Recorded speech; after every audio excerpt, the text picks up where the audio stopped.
Vamos lá? Salve, salve, pessoal. Estamos. Olha a dicção. Salve, salve, galera. Estamos começando mais o Lança Braba, esse podcast que eu sei que você ama e acompanha. Quero lembrar você de assinar o nosso feed no Spotify, assinar o nosso canal no YouTube. Eu não vou ficar aqui de conversinha, não. Hoje eu tô apresentando sozinha, mas não é nenhuma novidade, né? Às vezes eu apresento esse podcast sozinha.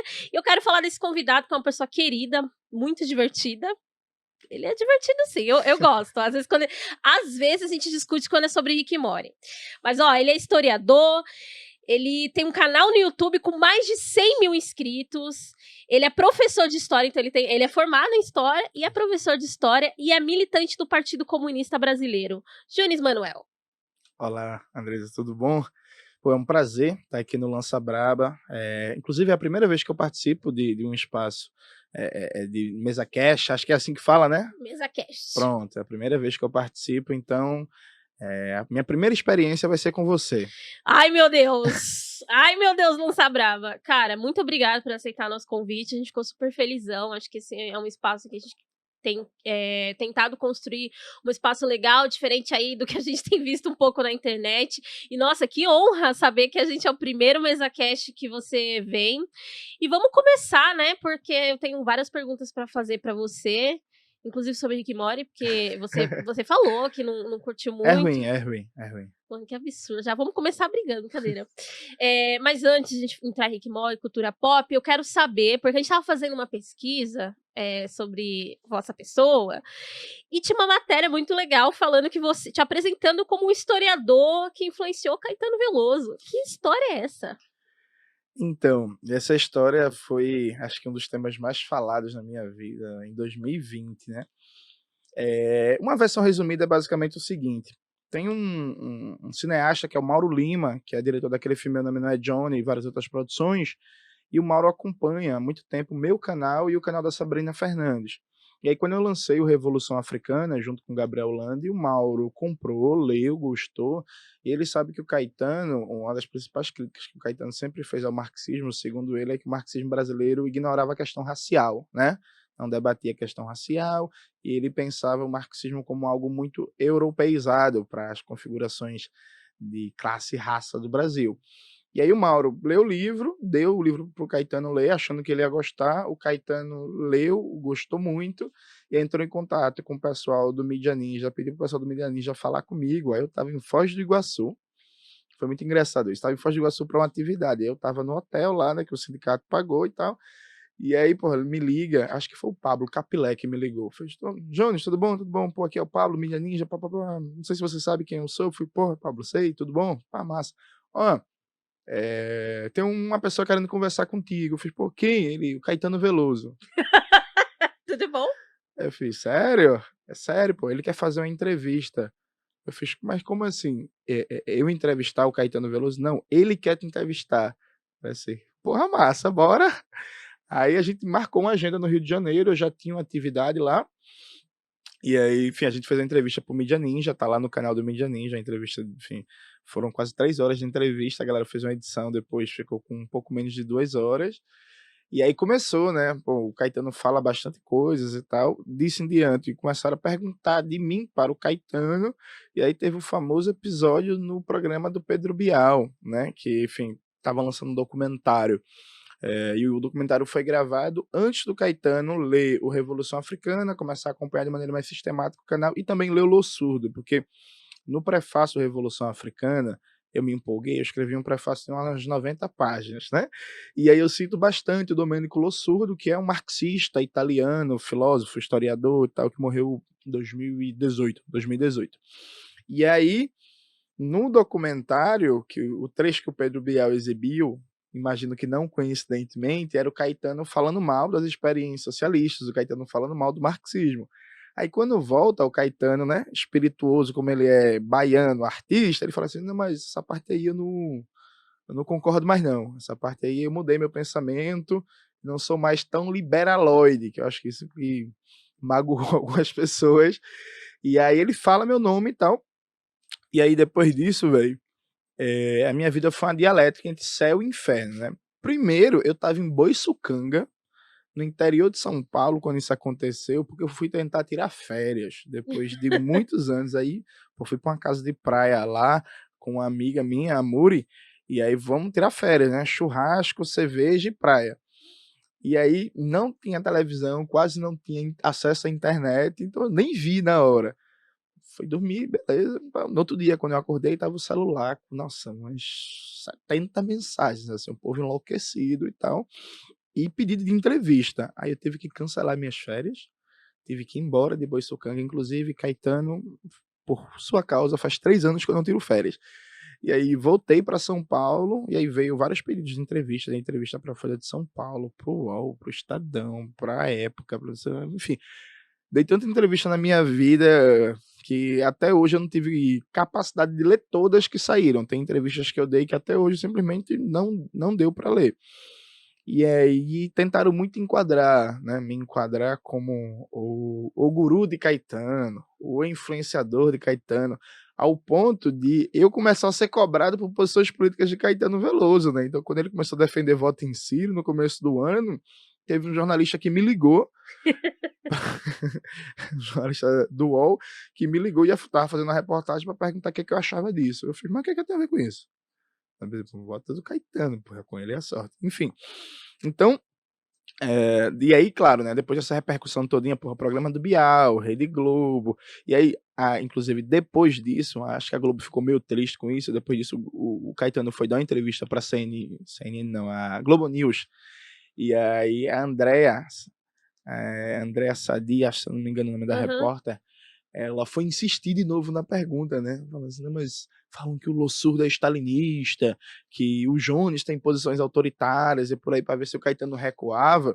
E aí o Caetano reafirmou a mesma coisa e ainda elogiou o livro do Lossurdo sobre o Stalin, né?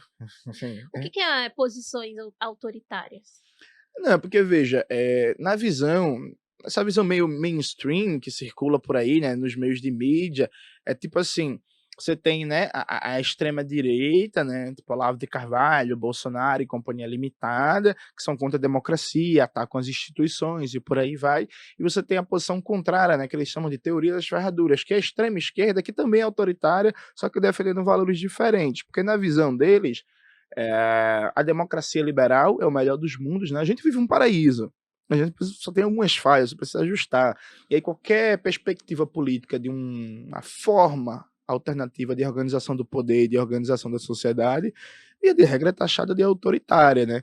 Então, eu lembro que há um tempo atrás eu estava muito num debate de que a esquerda não deve entrar nisso, defender as instituições, defender o Congresso, defender o STF. Tipo assim, isso não é a pegada da gente. A gente deve defender os direitos democráticos do povo trabalhador, o direito de manifestação, direito de greve, direito de liberdade de expressão, os direitos da gente fazer movimento social, fazer militância, mas, pô, defender o Congresso Nacional na briga entre os poderes, né? Na briga entre executivo, legislativo e judiciário, eu torço pela briga, sabe? Porque em última instância, por exemplo, quando foi para aprovar a contrarreforma trabalhista, que destruiu vários e vários direitos trabalhistas e ajudou a jogar milhões de trabalhadores na pobreza, na extrema miséria, os três poderes estavam unidos e harmônicos, né, para atacar os direitos trabalhistas, como é sempre, inclusive.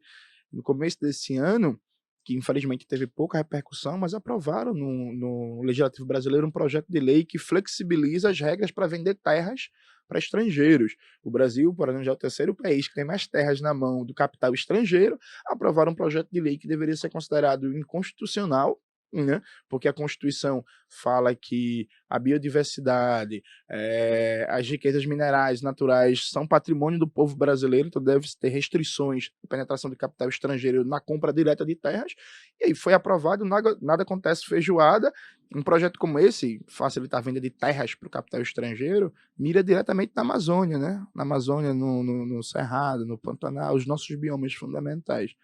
Então, na visão dessa galera, é isso. Eu sou autoritário porque eu defendo a construção do poder popular e eu digo que a democracia burguesa. Pode falar palavrão? Claro, caralho. Muito obrigado. E eu digo que a democracia burguesa é uma merda. Então, assim, Isso é seu palavrão? esse era o palavrão. Porra! Vai saber, né? Então, é isso, assim. Aí, teve até uma entrevista recente que o Caetano deu pra. Como é o nome daquela? Menina, eu sempre confundo. Não é Malu Magalhães. Malu Magalhães é do bem. A Malu Gaspar, a lavajatista. E aí o Caetano deu uma entrevista para ela, ela falou assim: mas você não acha que o Jones Manuel é é como se fosse um Carlos Bolsonaro de ensinar o contrário? E, Tem uma questão que eu percebo, que a galera quer muito colocar a extrema direita com a extrema esquerda como se isso. fosse a mesma coisa, no sentido que a extrema direita não quer nenhum direito trabalhista, nananã, e a extrema esquerda, na verdade, quer muitos direitos para os trabalhadores, e aí parece, só ao acrescento dessa palavra extremo, parece que são a mesma coisa, parte do mesmo lugar. Então, né, é um processo de simplificação do bagulho, porque vê, eu, por exemplo, eu não me autodenomino como extrema esquerda, eu sou comunista, né? Porque é muito claro o que é que a gente defende. Vamos lá. Por exemplo, vamos pensar o que é essa lógica de equiparar extrema direita e extrema esquerda, né? Eu sou um homem negro, você é uma mulher negra, e a gente vive num país que tem concretamente um genocídio da população negra, que tem, a partir de diversos prismas analíticos e relatórios, a polícia que mais mata no mundo. A gente tem um processo brutal em que é muito difícil passar 10 dias sem um episódio de uma criança no Rio de Janeiro triturada por uma bala de fuzil, via de regra, inclusive, do Estado, né, da polícia. Beleza. Aí eu chego e digo assim: o senhor Sérgio Moro é um canalha da pior espécie, e quando ele era ministro da Justiça, ele queria aprovar um tal do pacote anticrime que ia potencializar a máquina de extermínio da população negra. E quem aprova isso, quem apoia isso, é racista e tem tendências fascistoides. E eu não quero diálogo com o Sérgio Moro, e eu não quero diálogo com quem apoia esse tal de projeto anticrime, porque é uma galera que está armando não, fortalecendo uma estrutura jurídica e política para me matar. Sabe assim, é um bagulho que não é um negócio de opinião, sabe? A gente não está falando de um debate literário, a gente está falando de uma situação concreta em que a minha vida enquanto um trabalhador negro está constantemente em risco, e tem um cara que está defendendo aumentar as chances de me matar. Aí eu chego e digo que esse bicho é um canalha, que ele é um fascistoide, e que quem apoia ele não tem moral nenhuma para falar de democracia, e que democracia de verdade a gente vai construir no dia que a gente, dentre outras coisas, conseguir desmontar essa máquina de extermínio. Chega a galera e fala assim: não, que absurdo, Isso é extremismo. que radical, isso é extremismo. E aí é muito engraçado, porque note bem, quer dizer que até a pandemia a gente convivia com mais ou menos 40 mil a 45 mil pessoas assassinadas todos os anos, né? A imensa maioria dessas pessoas assassinadas são jovens entre 17 e 30 anos, pobres e negros. Então tem um corte étnico, racial e de classe muito claro, né? Beleza. E aí dá para conviver com isso, que isso não é extremismo. Mas, se alguém chega e defende, ó, para acabar com isso, só uma revolução com a tomada violenta do poder. Aí eu falo assim: nossa, que extremismo. Isso é muito extremista. Não, mas a gente precisa corrigir isso, é parte da democracia. Não, tudo bem, mas vamos lá. Desde quando o Brasil não tem uma violência sistêmica e estrutural contra as classes trabalhadoras, mas principalmente as classes trabalhadoras não brancas, os explorados e oprimidos não brancos, particularmente a população negra, a população indígena e por aí vai? Quando foi que a gente não teve isso, assim? Então é para esperar até quando isso é corrigido na democracia burguesa? Porque a própria democracia, a república aqui nasce com massacre de Canudos. Então o processo inaugural da república aqui é um banho de sangue, né? E você falou da questão dos liberais. O que você acha dos liberais brasileiros? Eles são liberais ou eles são conservadores mesmo? Porque tem essa questão, né? Você vê os caras reclamando, por exemplo, de o iFood foi lá e encerrou uma parceria. Ué, mas você não é liberal, não é? As empresas têm que ter lá, tem que, né? Sim. Vê, eu poderia dar uma resposta que seria meio professoral, para fazer um rastreamento histórico da diferença, mas simplificando um pouco. Veja, o liberalismo no plano ideal ele é igual às minhas promessas de ano novo, né? Ano passado, no ano novo, eu prometi que eu ia parar de fumar, eu prometi que eu ia aprender a falar francês, eu prometi que eu ia voltar a pedalar e a nadar, que eu ia parar de assistir série, porque eu tô perdendo muito tempo com isso, ia estudar mais, e por aí vai. E que ia parar de beber, inclusive. Eu ia virar quase por um monge, né? Sem fumar, sem beber, voltar a ser atleta. Eu não fiz nada disso, né? Então, assim, no plano das ideias, o liberalismo É até fofo. Pô, legal, liberdade individual, não sei o que e tal. Mas historicamente, no Brasil e no mundo, mas vamos falar no Brasil, veja, estou escrevendo um livro, né, para o que é comunismo. Nesse livro, eu começo a mostrar no primeiro capítulo que os abolicionistas aqui no Brasil, no século XIX, né, 1870, 80, eram chamados de comunistas pelos liberais. Os liberais consideravam que defender o fim da escravidão era comunismo. Aí, no final do século XIX para começo do século XX, os liberais também eram contra a escola pública universal, né? Eles chamavam de comunismo, de esquerdismo, de anarquismo, papapá, papapá. Tem um episódio muito conhecido em São Paulo, que foi em 1907, 1908, que começou um movimento cultural aqui, defendendo a criação de mais teatros, de mais museus, colocando que São Paulo era muito pobre do ponto de vista cultural, já que os principais aparelhos culturais construídos durante o Brasil Império estavam no Rio de Janeiro, e teve vários liberais aqui que diziam que isso era comunismo, porque teatro era coisa de subversão, de depravação sexual, e que era o início do plano do comunismo. Aquela ideia do marxismo cultural, que vai começar pelos costumes e depois vai tomar tudo, já estava lá os liberais já malucados pensando nisso no começo do século. E quando você vai parar para pensar, você vai ver que tudo que a gente tem de importante, escola pública universal, é ruim, tem vários problemas, tem, mas tem, né? SUS, universidades públicas, direitos trabalhistas, políticas públicas de caráter mais universal, empresas públicas que têm um papel importante, como a Caixa, como a Petrobras, tudo isso a gente conseguiu construir a revelia dos liberais, sabe? E tudo que não presta em termos de defesa do... Por exemplo, quantas vezes você viu um liberal se engajar de verdade numa luta ao encarceramento em massa no Brasil? O Brasil já tem mais de 800 mil presos, né? Pelo contrário, né? O Joel Pinheiro da Fonseca, que é o liberal que defendia a venda de órgãos, né? Ele defendia um mercado de órgãos, ele queria fazer um mercado livre de coração, fígado, essas coisas. Tudo bom? Vou aqui procurar um fígado novo. Porra, quando teve a chacina lá no Jacarezinho, o cara escreveu uma coluna pro site do UOL falando que era ofensivo chamar a operação policial que matou 28 pessoas de chacina, que era ofensivo pra polícia porque a gente não tinha provas ainda que aquilo foi uma chacina. Ah, velho, tipo assim, sabe? É isso que é o liberal brasileiro. O Paulo Guedes, por exemplo, ainda fala... Entrou uma moda agora de falar que o Paulo Guedes deixou de ser liberal, né? Não sei se tu já sacou isso, começou a circular agora. Não, Paulo Guedes traiu o liberalismo, não é mais liberal. Não, pô, o Paulo Guedes é liberal. Aquela coisa de mandar pobre comer resto de comida, de reclamar que empregada tá indo pra Disney, de dizer que a universidade não é para todo mundo. Na reunião ministerial que foi gravada, foi vazada, ele citando o ministro da economia da Alemanha nazista como exemplo. Isso é um liberal, sabe? A gente brinca que um liberal é tendencialmente um fascista de férias, sabe? Porque no momento que a coisa aperta, a tendência dos caras é ir para posições de extrema direita, ir para posições fascistas, ir para golpes militares, como os liberais apoiaram em massa o golpe militar de 64 no Brasil. E, porra, e a gente tá vendo um bagulho que né, a tragédia se repetir. Agora que o Sérgio Moro anunciou que vai ser candidato, aquela turma todinha começou a elogiar, embarcar de malas e bagagens na candidatura do Sérgio Moro. E Sérgio Moro, veja, Sérgio Moro é tão de extrema direita ou pior que Bolsonaro. A diferença é que ele sabe falar. Saber falar é foda, o Sérgio Moro, né?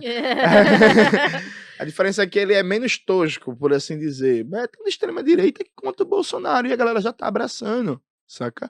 Então, tipo, o liberal no Brasil, atenção, você que é trabalhador, você que é jovem, quer um emprego, quer ter um futuro, você que, assim como eu, é uma pessoa negra, o liberal no Brasil é alguém que potencialmente ele quer lhe matar e lhe deixar na extrema miséria e na fome. É esse que é o liberal no Brasil, sabe? O liberal no Brasil ele é um adversário a ser derrotado, a fazer com que a população escute a palavra, escute assim, pô, fulano é liberal, e a população tem a raiva desse fulano, porque sabe, pô, ele é liberal, ele quer que eu fique sem emprego, ele quer que eu fique sem casa, ele quer que eu fique sem alimentação digna, porque é isso que é o liberalismo no Brasil. É muito sintomático o fato de que grande parte dos liberais que constroem a equipe econômica do Paulo Guedes, né, não pediram demissão com os 600 mil mortes que o Brasil viveu, não pediram demissão com metade da população brasileira passando fome, não pediram demissão com recorde de miséria, desemprego e pobreza, mas aí o Paulo Guedes, junto com o Bolsonaro, ameaçou furar o teto de gastos, aí teve uma demissão em massa da equipe. Quer dizer que, porra, o teto de gasto, a tal da responsabilidade fiscal, é um valor dogma supremo pros caras. Mas metade do povo tá passando fome? Suave, é de boa. Então, até mexi no microfone que fiquei. Fiquei exaltado. Porra. Você falou do mainstream, vou trazer um assunto aqui, porque. Não diferente, mas às vezes o espaço que as questões de esquerda, principalmente comunismo, tem é às vezes mais, né, colocada diabolicamente, vamos colocar, nada contra Satanás, inclusive toparia fazer um pacto. Como é que você vê filmes como Marighella sendo lançados no cinema mainstream? A gente tá aí com uma questão de bilheteria, né? Porque lançou junto com Eternos, também tem, mas é cinema nacional, com grandes nomes, não é produção pequena, é produção grande. Como é que você vê isso, se você gostou do filme? Então, vamos lá.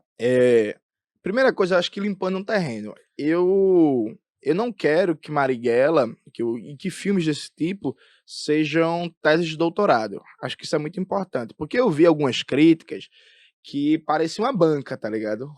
Parecia um bagulho que, porra, tô analisando aqui uma tese de doutorado. Não acho que é essa a questão. E eu fico muito feliz que se tem uma tentativa de politizar de maneira mais direta a cultura brasileira e consiga fugir daquele meu padrãozinho que a Globo Filmes impõe aos filmes brasileiros, que é muito quase que um copia e cola da estética, da dinâmica das novelas da Rede Globo, né? Então um filme, por exemplo, do ponto de vista estético, eu gostei muito de Marighella, porque eu assisti Marighella e não parecia que eu estava assistindo uma novela da Globo. Com todo respeito ao filme Olga, que, por exemplo, eu até tenho uma simpatia pelo filme, mas a Olga parece um filme uma novela da Rede Globo, sabe? É muito uma repetição muito estética, é uma estrutura narrativa, tá, imagem, fotografia, cenário, tudo é muito cara de novela, então isso me incomodava bastante, e o Wagner Moura conseguiu fugir muito bem disso. Acho que do ponto de vista de estrutura narrativa, do ponto de vista de montagem, da estética do filme, eu gostei. Agora veja, qual é o problema?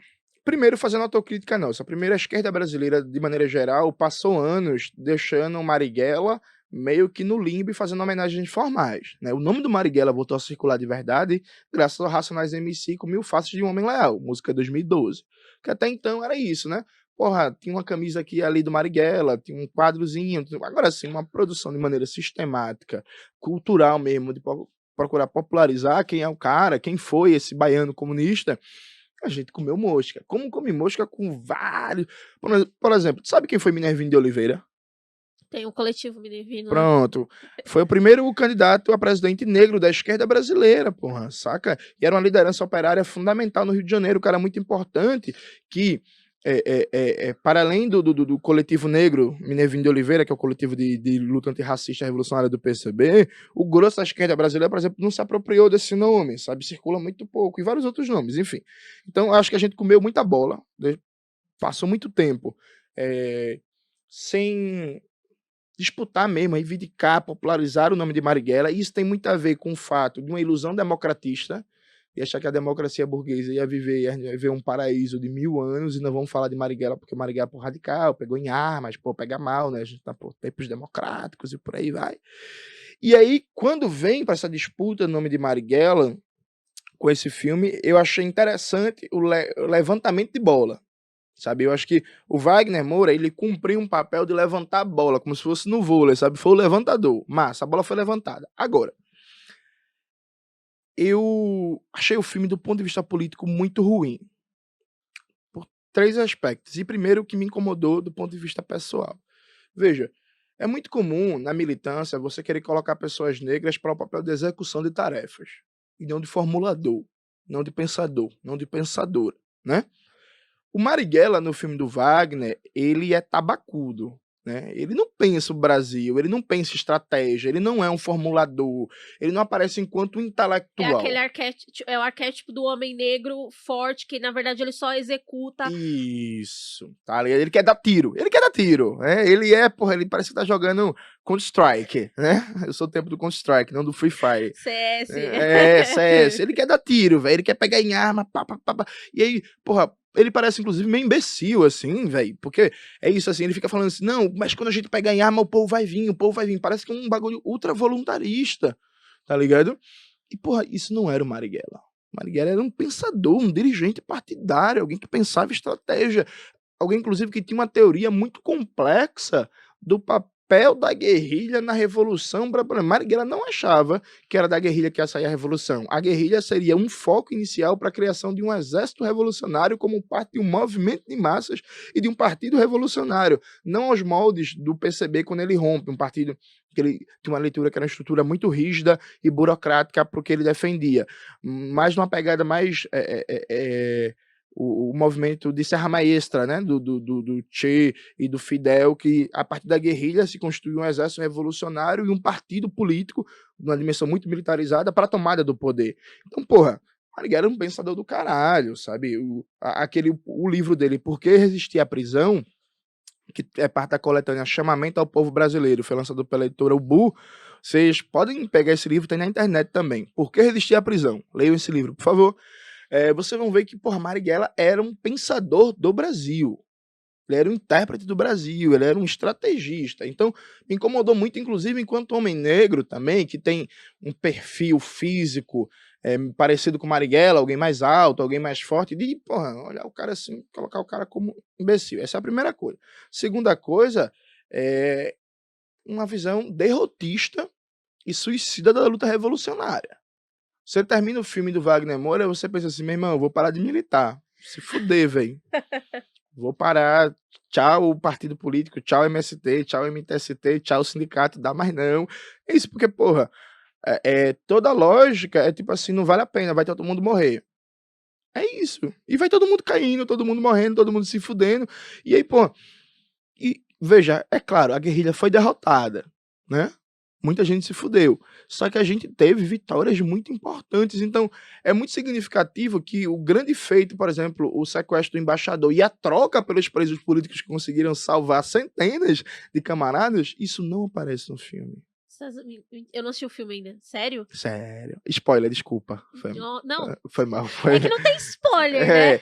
É isso. Foi mal. Mas veja, assim como a parte que aparece da tomada da rádio e a transmissão da Rádio Nacional Libertadora, aparece de uma maneira muito rápida e sem dar dimensão do que foi aquilo ali, bicho. Aquilo ali foi uma ação de propaganda armada fudida, de impacto, tá ligado? Eu fico até arrepiada que eu lembro do clipe do Racionais. Velho. Então parece um negócio bem rápido, bem en passant, e parece que foi um ex-militante do PCB que organizou aquilo ali, e aí, pô, aparece a rádio, a transmissão rapidamente, e em seguida já aparece o personagem sendo preso e se fudendo. Então, assim, não tem vitória, é só derrota. É uma ode ao derrotismo, a uma coisa meio de sacrifício. É a visão do revolucionário como alguém que vai se sacrificar e se martirizar, e seu destino é a morte, o sofrimento, a dor e a agonia. E por último, veja, não existe povo trabalhador, não existe massas no filme do Wagner Moura, sabe? Que é outra coisa que me incomoda, é tirar o povo enquanto protagonista da história. Porque, veja, a gente sabe que toda luta política tem suas lideranças, né? Lênin, Rosa Luxemburgo, Zumbi, Dandara, todas as épocas históricas, todas as lutas, por mais diferentes que sejam, Toussaint Louverture, Simão Bolívar, tem as lideranças, a galera que fica pra história, que acaba meio que personificando de alguma forma os movimentos, beleza. Só que não foi Lênin que fez a Revolução Russa, né? Porra, não foi Zumbi sozinho que comandou a luta, que fez a luta quilombola no Brasil. Não foi Simão Bolívar que pegou o cavalo e fez a independência da América Espanhola. No filme, não tem as massas operárias, não tem a militância, não tem uma galera. E, porra, o Marighella, pelo próprio perfil dele, ele conseguiu atrair de simpatia de tal uma galera que não era só intelectual de classe média que foi para a luta armada, que foi para a LN, sabe? Ele conseguiu atrair uma galera proleta, uma galera das favelas que... Mas, Jones, desculpa te interromper, você não acha que é um problema, inclusive, quando a gente traz a discussão sobre ditadura, e aí as pessoas que são as caras dos revolucionários, das pessoas que lutaram contra a ditadura, sempre são pessoas brancas, intelectuais, estudantes, não, os estudantes universitários, quando, porra, a gente tem, né, uma alçada coletiva encontrada em Perus de vários trabalhadores, teve aí a Operação Tarântula, que saiu matando travesti, pessoas trans, e aí eu sinto muito que existe um apagamento da história, inclusive da discussão da ditadura, dos trabalhadores, dos negros, das pessoas LGBTs.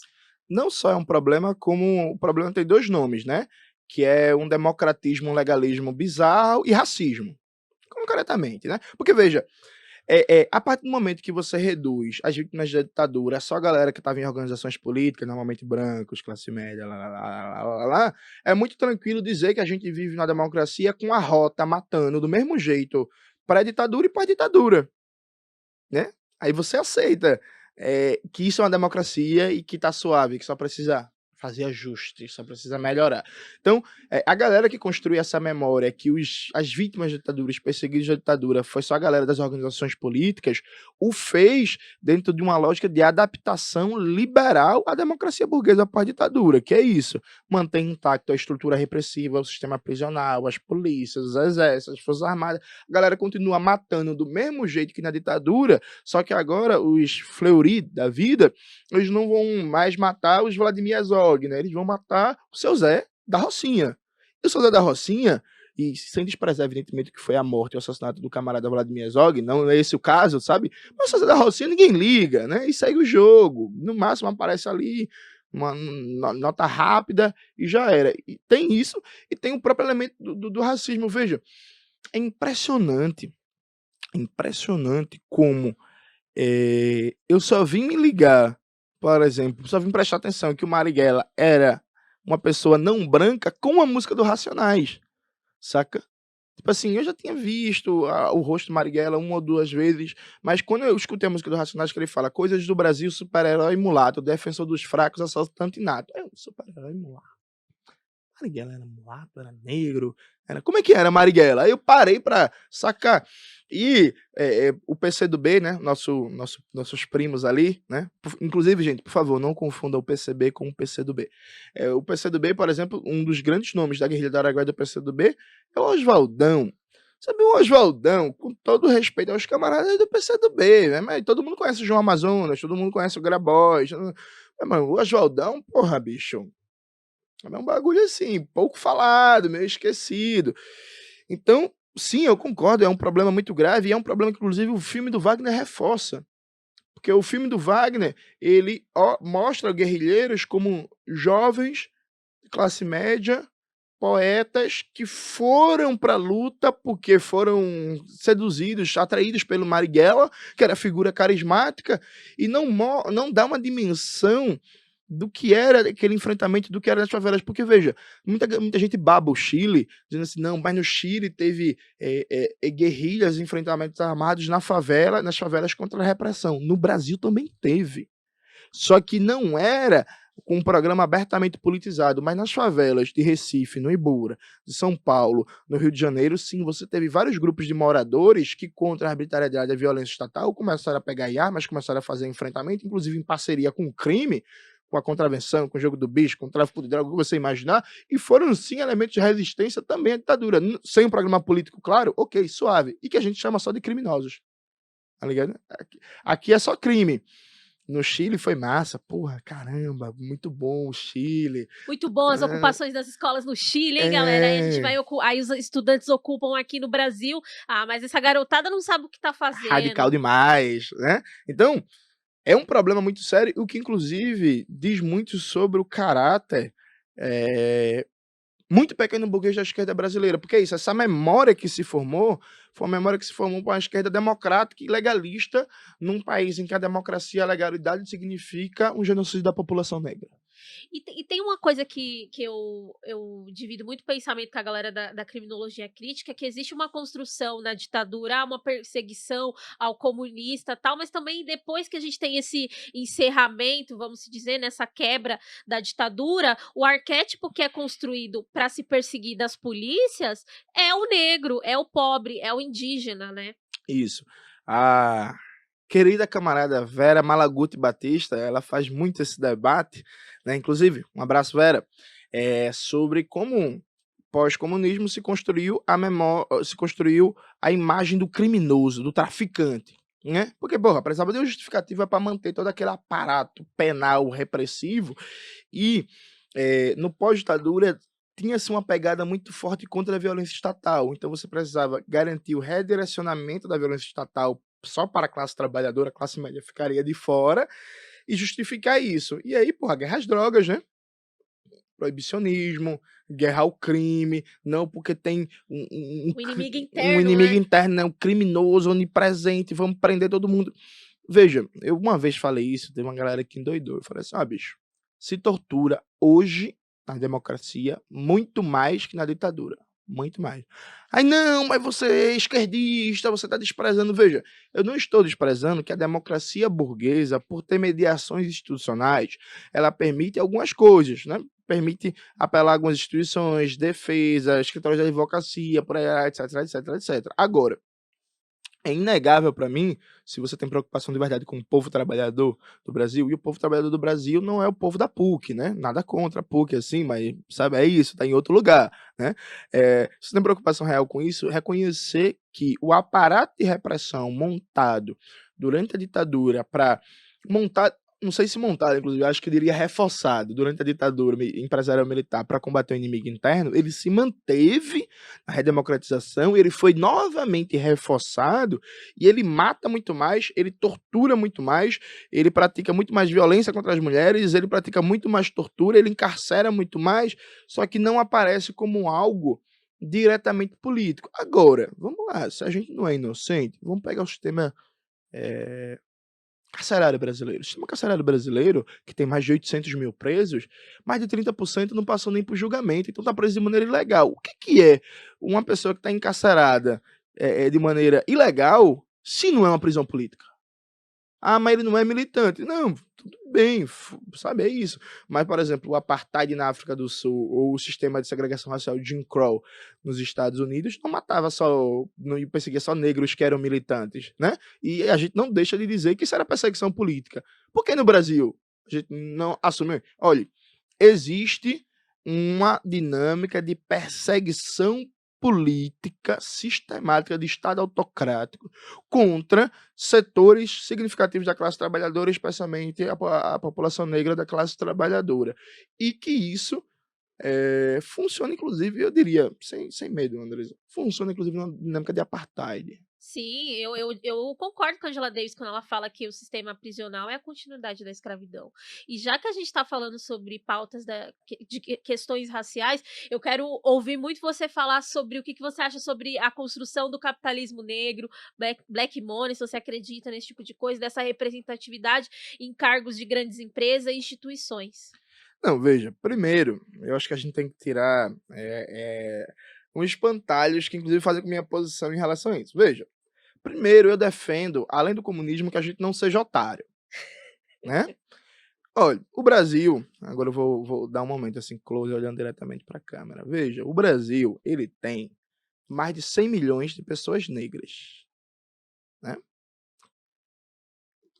Para a gente imaginar que a partir do Black Money, todas as pessoas negras do Brasil vão mudar de vida, vão, por exemplo, sei lá, passar para uma condição de classe média, a gente está dizendo que vai ter que acontecer a maior inversão da dinâmica de estrutura de renda, riqueza e classe da história do Brasil. Isso não vai acontecer. Então, a primeira coisa, o problema do Black Money é que ele não é para todo mundo. É isso. Não vai acontecer que, por exemplo, sem uma revolução, sem uma tomada do poder político, que a classe média, que é em sua imensa maioria branca, torne-se, por exemplo, negra com a ascensão social dessas pessoas. Isso simplesmente não existe na história do capitalismo, particularmente capitalismo de países periféricos, como é o Brasil, tal mobilidade social sem uma revolução. Isso aconteceu só em Cuba, por exemplo. E teve uma tomada do poder, outra uma revolução socialista, por aí vai. Acho que essa é a primeira coisa. A minha questão com Black Money é que não é para todo mundo, né? A minha mãe, por exemplo, que é, enfim, empregada doméstica e tal, agora não mais, né? Que eu consegui dinheiro suficiente para aposentar minha coroa, mas trabalhou a vida inteira como empregada doméstica. Esse bagulho de Black Money para minha mãe, para minha vizinha, para a galera da minha rua lá em Recife, não vai mudar em nada a vida deles. Acho que a gente começa por aí, assim, porque existe também luta de classes nos movimentos sociais. O que existe muito é uma galera negra de classe média que quer hegemonizar o movimento a partir de uma perspectiva de classe média. Então, como eu sempre digo, veja, é muito bom para Maju o debate de representatividade, de ocupar espaços de poder tal como existem para ela e para outras pessoas. E eu acho massa, tá ligado? É isso. Eu quero que a galera tenha a sua grana, a galera vive a sua vida. Meu problema não é com o pessoal ter grana. Meu problema não é com a galera, sabe? Inclusive, eu acho que. Autocrítica, momento autocrítica. Eu acho que às vezes, especialmente no Twitter, eu não deixo muito claro isso. Não deixo muito claro. Veja, zero problema você fazer seus corres para ganhar sua grana e pautar, conseguir espaços no mercado burguês, numa empresa e tal. Agora, todo o problema do mundo com você dizer que isso é caminho para acabar com o racismo.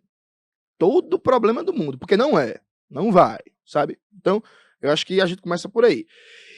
E a segunda coisa é que, veja, o Estado brasileiro não é racista porque a gente tem muitos racistas ocupando os postos do Estado.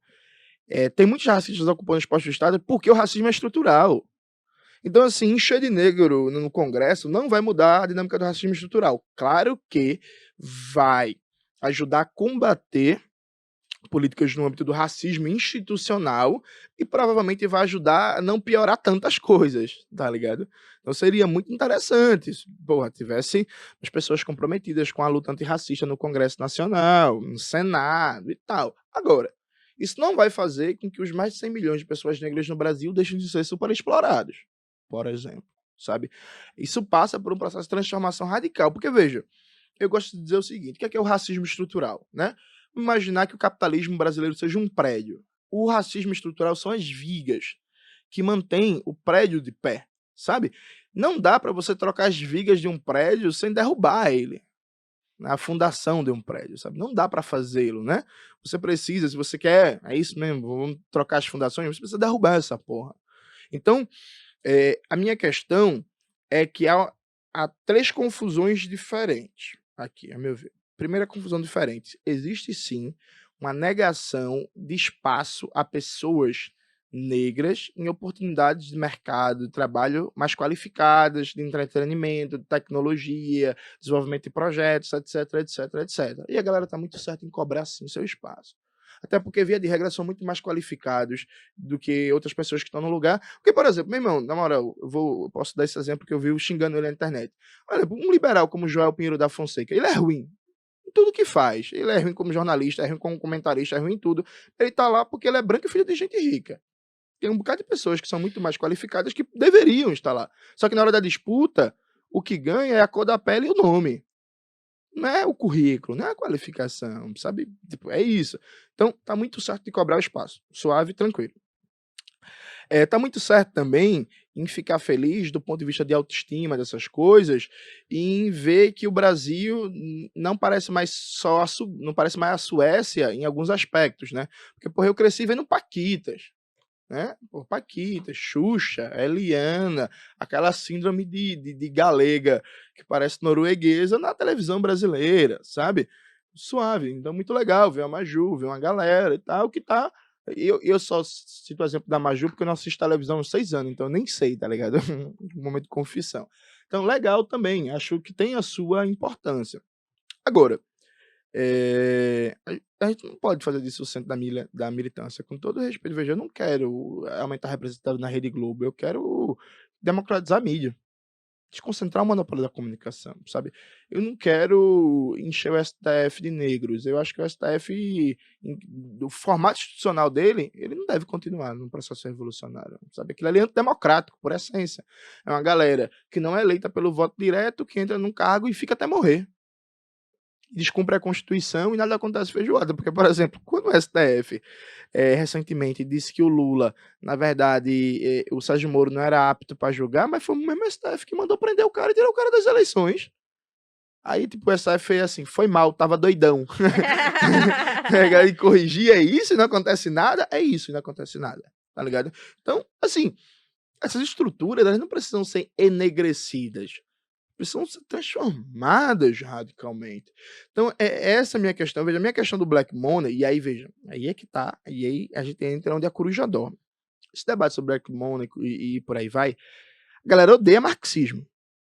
A galera passa a vida falando mal de marxismo. E eles odeiam marxismo, passa a vida por entender que para eles terem mais força para dirigir o movimento negro no sentido de fortalecer as suas reivindicações, é preciso combater aqueles que apontam a destruição do capitalismo como elemento necessário da superação do racismo. Então, veja, eu só comecei a falar, a bater de frente com a galera do Black Money, porque a galera começou a bater a fundo no marxismo. Porque, veja, sendo muito sincero, essa galera que está aí disputando esses espaços, inclusive, nem constrói espaços de militância, muitos deles. Então, assim, zero problema. Zero problema, nem me incomoda, nem acompanha. A maioria deles, inclusive, nem acompanha, porra.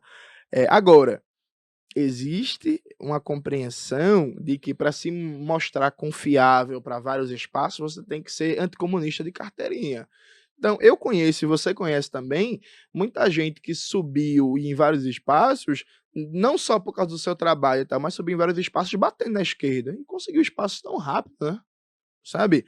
Então tem uma disputa política ali de caminhos para a superação do racismo.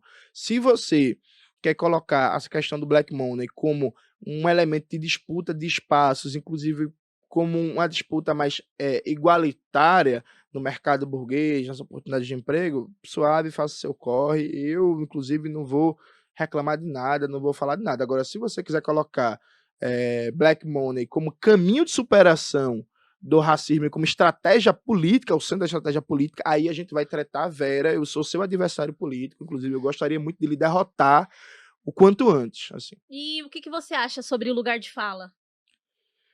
Você acredita em lugar de fala? Eu não uso isso, velho. Inclusive, eu não uso lugar de fala, eu não uso empoderamento, eu não uso interseccionalidade, eu não uso vivência, eu não uso esse vocabulário político. Eu tenho alguns problemas. Primeiro, porra, é um vocabulário político que veio dos Estados Unidos importando o que de pior existe nos Estados Unidos. Não é um vocabulário político que veio dos Panteras Negras, que veio de Malcolm X, que veio, sabe? Não. Veio das universidades, em debates muito influenciados pelo pós-estruturalismo francês. Lugar de fala também. O debate do lugar de fala veio da psicanálise e dos debates pós-estruturalistas franceses e depois passou para os estudos étnico-raciais. Mas, inclusive, a origem é francesa. O livro da Djamila, para quem leu, percebeu que a fundamentação do conceito de discurso é do Michel Foucault, né? Então, assim, o grosso da fundamentação ali, metodológica, é francesa. Então, tem um problema ali de onde vem essa linguagem política, que propósitos ela surge, a que propósitos ela serve, como ela surgiu. Esse é um primeiro ponto. O segundo ponto é que eu acho que do ponto de vista mais duro, teórico, metodológico, é muito ruim, assim. Não se sustenta, sabe? Não se sustenta. E o terceiro ponto é que, veja, eu entendo que a forma como o lugar de fala se popularizou foi uma forma meio que de autoproteção para dar um breque em algumas posturas racistas e algumas folgas da galera, né? Então, massa, meu irmão, se fecha aí, escute, porque você tá falando merda e tal. Porque, assim, veja, a figura do branco palestrinha existe. E a figura da senhorita Morello existe na vida real. Outro dia desse, no Instagram, um menino, que depois veio me pedir desculpa, eu acho que foi com boa intenção, mas o menino fez assim: Jones, fez aquela pergunta na caixinha do Instagram, né? Jones, o que é que você acha de pessoas negras que discordam de você? Muito senhorita Morello. Eu fiz, camarada, qual é dessa pergunta, assim? Porque a pessoa é negra e eu sou negro, a gente tem que pensar igual? Que merda é essa, assim, sabe? Então, veja, a ideia do lugar de fala, como foi popularizado, que é diferente do que está no livro, isso é importante sublinhar. Como o conceito foi apropriado e popularizado é muito diferente do que está no livro, inclusive isso é culpa também da Djamila Ribeiro.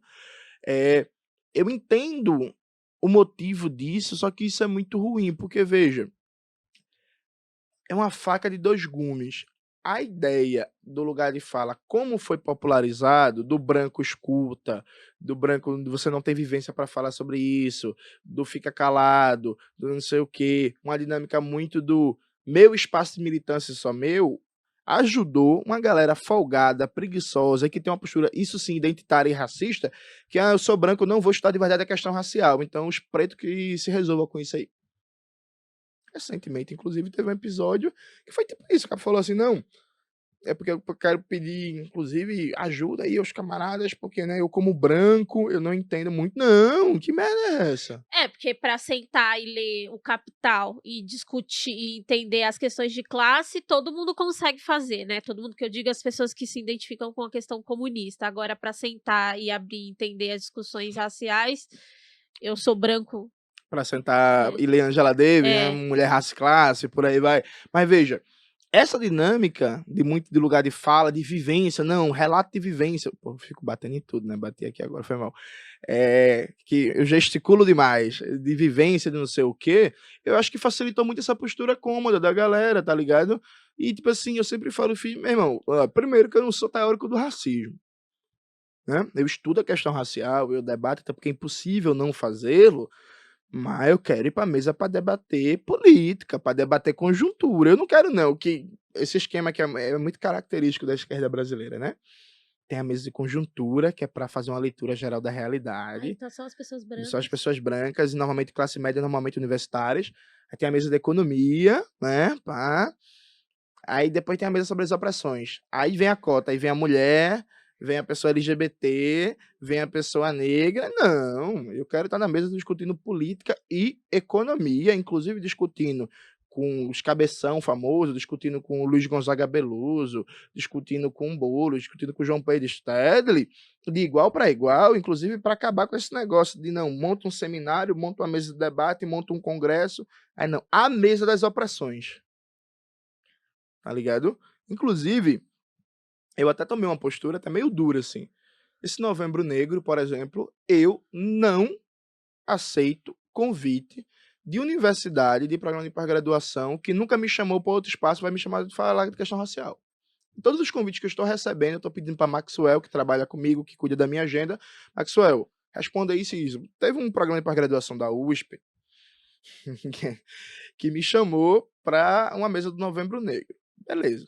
Esse mesmo programa de pós-graduação, ano passado, fez uma mesa sobre dependência e subdesenvolvimento na América, um seminário sobre dependência e subdesenvolvimento. Veja, ninguém é obrigado a me chamar para um espaço sobre dependência. Preste muita atenção. Não estou dizendo que, nossa, falou de teoria marxista da dependência, tem que chamar Jones Manuel porque ele é o especialista. Não, não é isso. Tem muita gente boa, muito melhor que eu. O Cadu, o Fernando Correia Prado, a Mariana Nogueira. Não se trata disso. Agora, veja, fizeram uma mesa de um tema que eu debato, que eu divulgo. Todo mundo que acompanha o canal sabe minha ligação com a TMD. Mas não chegou o convite. Suave, zero problema.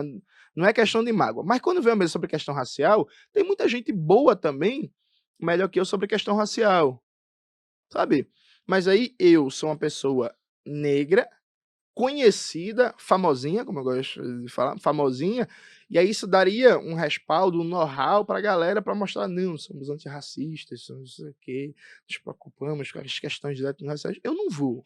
Engraçado você falar disso, porque no meu ambiente de trabalho, né, que eu trabalho com cultura pop e tal, eu sofro do mesmo problema, que é tem uma mesa lá, tem lá o evento, aí tem uma mesa, a gente vai discutir, sei lá, Marvel, DC.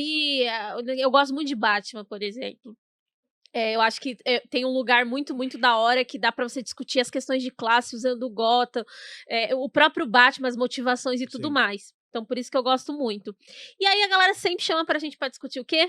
Representatividade negra no cinema. Vamos falar de Pantera Negra. E eu fico, gente, que legal, vamos, acho muito legal. Mas vocês não querem saber a minha opinião? Sei lá, saiu Os Eternos, vamos conversar sobre isso também. É sempre essa caixinha do não, você é negro, você tem que debater questões negras. É isso. É isso, eu não aceito mais isso, tá ligado? Isso é muito cômodo para essa galera, velho. É muito cômodo, porque é um falso. Eu não vou dizer desconstrução, porque eu não gosto dessa palavra. Isso é um falso enfrentamento ao racismo, é uma falsa diversidade.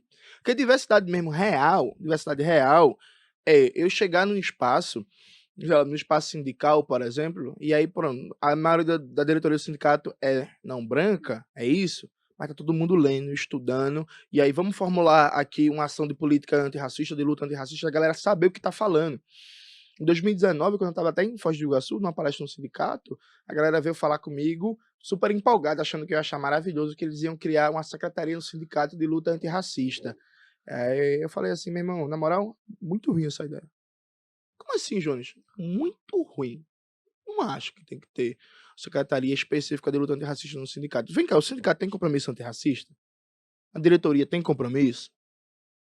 E por que tem que colocar, vai criar uma secretaria e vai colocar 1 a 2 pessoas negras para ficar tratando um tema como um tema particular, né? E aí tentando brigar para provar alguma coisa. Não, porra. Vamos incorporar como elemento orgânico. Veja, o meu partido tem um coletivo negro, o Minervino de Oliveira, sabe? E eu acho fundamental ter como forma de atuação no movimento de massas do movimento negro. Agora, eu sou totalmente contra a política de setoriais negros no partido. Não tem que ter um setorial negro. Se o partido tem um coletivo de massas que traz a demanda, traz a experiência, traz a formulação teórica do movimento negro na perspectiva revolucionária, todo partido tem que incorporar isso. Isso não é problema só das pessoas negras, isso é problema do partido inteiro. Porque, veja, eu arrumo tempo para ler sobre feminismo marxista. Eu, embora não seja um especialista, eu acho que eu consigo, com tranquilidade, debater as diversas polêmicas que existem no feminismo marxista. Eu estou engatilhado para, assim que virar esse ano, entender de verdade o debate marxista sobre a questão LGBT. Evidentemente que eu já li uma coisa ou outra, mas muito abaixo do que feminismo marxista, mas a gente é um coletivo LGBT comunista, que é a nossa frente de massa de atuação no movimento LGBT. Mas eu vou entender também, embora eu não atue de maneira orgânica, porque é isso, né? Não me considero LGBT, embora você tenha algumas questões aí. Não, Que questão é aquela? não atuo no movimento de mulheres diretamente, mas estudo, sabe? É isso, velho. E o lugar de fala, aí a gente volta pro início. Veja, além dos problemas do ponto de vista teórico, epistemológico, filosófico, o que eu debati no vídeo do canal, Merchan, tem um vídeo no meu canal sobre o lugar de fala de quase 1 hora. Eu acho que ele é deseducador da forma como ele circula, porque ele ajuda posturas cínicas. Sabe, ele, mas não, veja, eu não tenho lugar de fala, então eu gostaria que você falasse, não, vamos estudar, vamos contribuir, vamos ajudar, porque a gente sai do papel senhorita Morello, e a gente vem para um papel que não foge muito ao que é a senhorita Morello, que é, tem um amigo meu, um conhecido, um dirigente partidário famoso, né? Que eu evidentemente não vou falar o nome, que a gente não quer processo por lança braba. E ele na internet, ele é ter esse perfil, né, do homem desconstruído, do caba progressista, pra frentex e tal. Sendo que eu conheço nos bastidores como é que é, né? Já vi em vários espaços, Brasília, outros espaços e tal. E aí, meu irmão, é um cara super bizarro. Várias coisas, super bizarro. Mas ele aprendeu que, por exemplo, você chegar assim num espaço e dizer assim, não, eu não tenho seu lugar de fala, eu não tenho a sua vivência, eu acho que a gente deve ouvir a companheira e tal, não sei o quê. Aí ouve, depois caga, faz tudo o contrário, foda-se, mas aprendeu que esse bagulho de ouvir, do lugar de fala, do ficar calado e eu escuta, porra, é muito tranquilo, porque ele não precisa estudar, não precisa entender, não precisa ajudar de verdade na luta antirracista, e é só fazer o personagem público que tá tudo resolvido. E o lugar de fala, ele é deseducador disso. Ele é muito deseducador nesse sentido, assim. A Djamila, só para terminar essa reflexão, quando teve a polêmica do Roger Waters e do Milton Nascimento, o Roger cobrou o Milton para não fazer um show em Israel e participar do boicote à causa palestina. A Djamila foi lá dizer que o Roger Waters estava cobrando o Milton porque o Roger é branco e o Milton é negro. É louco, porque aí você. Me parece um pouco até bizarro, porque aí você. Então, a gente não vai ter nunca vai se construir uma relação igualitária com pessoas brancas. Então, toda vez que a Mari aqui me pedir alguma coisa, a Mari fala. Sabe? A Mari é da produção, ela é branca. Então, toda vez que a Mari me cobra alguma coisa, ela não pode me cobrar porque ela é uma mulher branca e eu sou uma mina negra. Então, nunca vai ter uma relação igualitária. A gente vai ter que criar um país e todo mundo negro viver lá, porque aí só assim a gente vai ter relação igualitária. Bom, não é nisso que eu acredito. Eu acho que você também não. Não, inclusive tem uma parlamentar que é conhecida, que eu também não vou falar o nome, evidentemente, Bastidores da Política Brasileira, que o gabinete dela, as pessoas negras, as pessoas não brancas, aliás, desculpa, as pessoas brancas ela não fala, né? Ela só fala com as pessoas negras do gabinete. Tipo, esse tipo de lógica, bicho, sabe? E você citou uma coisa muito, muito importante. A gente não vai construir relações igualitárias, eu diria mais, a gente não vai tomar o poder para acabar com o racismo. Porque assim, viu, gente? Veja. Do mesmo jeito que não dá pra acabar com o machismo sem incluir em luta antipatriarcal homens, não dá pra acabar com o racismo sem incluir pessoas brancas. Os Panteras Negras, veja, não acreditem em mim. Acreditem nos Panteras Negras. Os Panteras Negras criaram uma coalizão, a coalizão arco-íris de povos mexicanos, latinos, asiáticos e tal, e criaram grupos, sim, de pessoas brancas aliadas que queriam fortalecer a luta. Veja, a população branca não podia entrar no Partido dos Panteras Negras, coisa que eu acho correto, naquele contexto dos Estados Unidos. Mas sim, eles criaram um grupo de aliados, unidade de ação. É tipo assim, bicho, ó. Tem aquela atriz que ela é de Hollywood, que eu esqueci, que ela, inclusive, na questão global do clima, né? Ela era presa toda sexta-feira. Me ajuda aí, gente. Jane Fonda. A Jane Fonda, amiguíssima dos Panteras. Amiguíssima. Isso. Então, veja, é questão de estratégia política também. A gente precisa criar uma dinâmica de unidade. E aí, veja, esse bagulho é engraçado, né? Esse bagulho do lugar de fala como usam, né? Que é assim. Não, porque esses brancos marxistas são todos racistas. Tem muito, né? Mas a galera que fala isso e gosta muito dessa perspectiva do lugar de fala, é engraçado, né? Porque os brancos marxistas é racista, mas o Itaú não é não. Pode falar o nome do banco, vai ter várias... Pode. Pronto. Mas, sabe, os grandes bancos não são. As grandes emissoras não são. Sabe? Tem uma mesa da filósofa Djamila Ribeiro, que é a Djamila Ribeiro, numa mesa com a logo atrás do Itaú, do lado da Neca Setúbal, falando mal do marxismo, dizendo que o marxismo é eurocêntrico.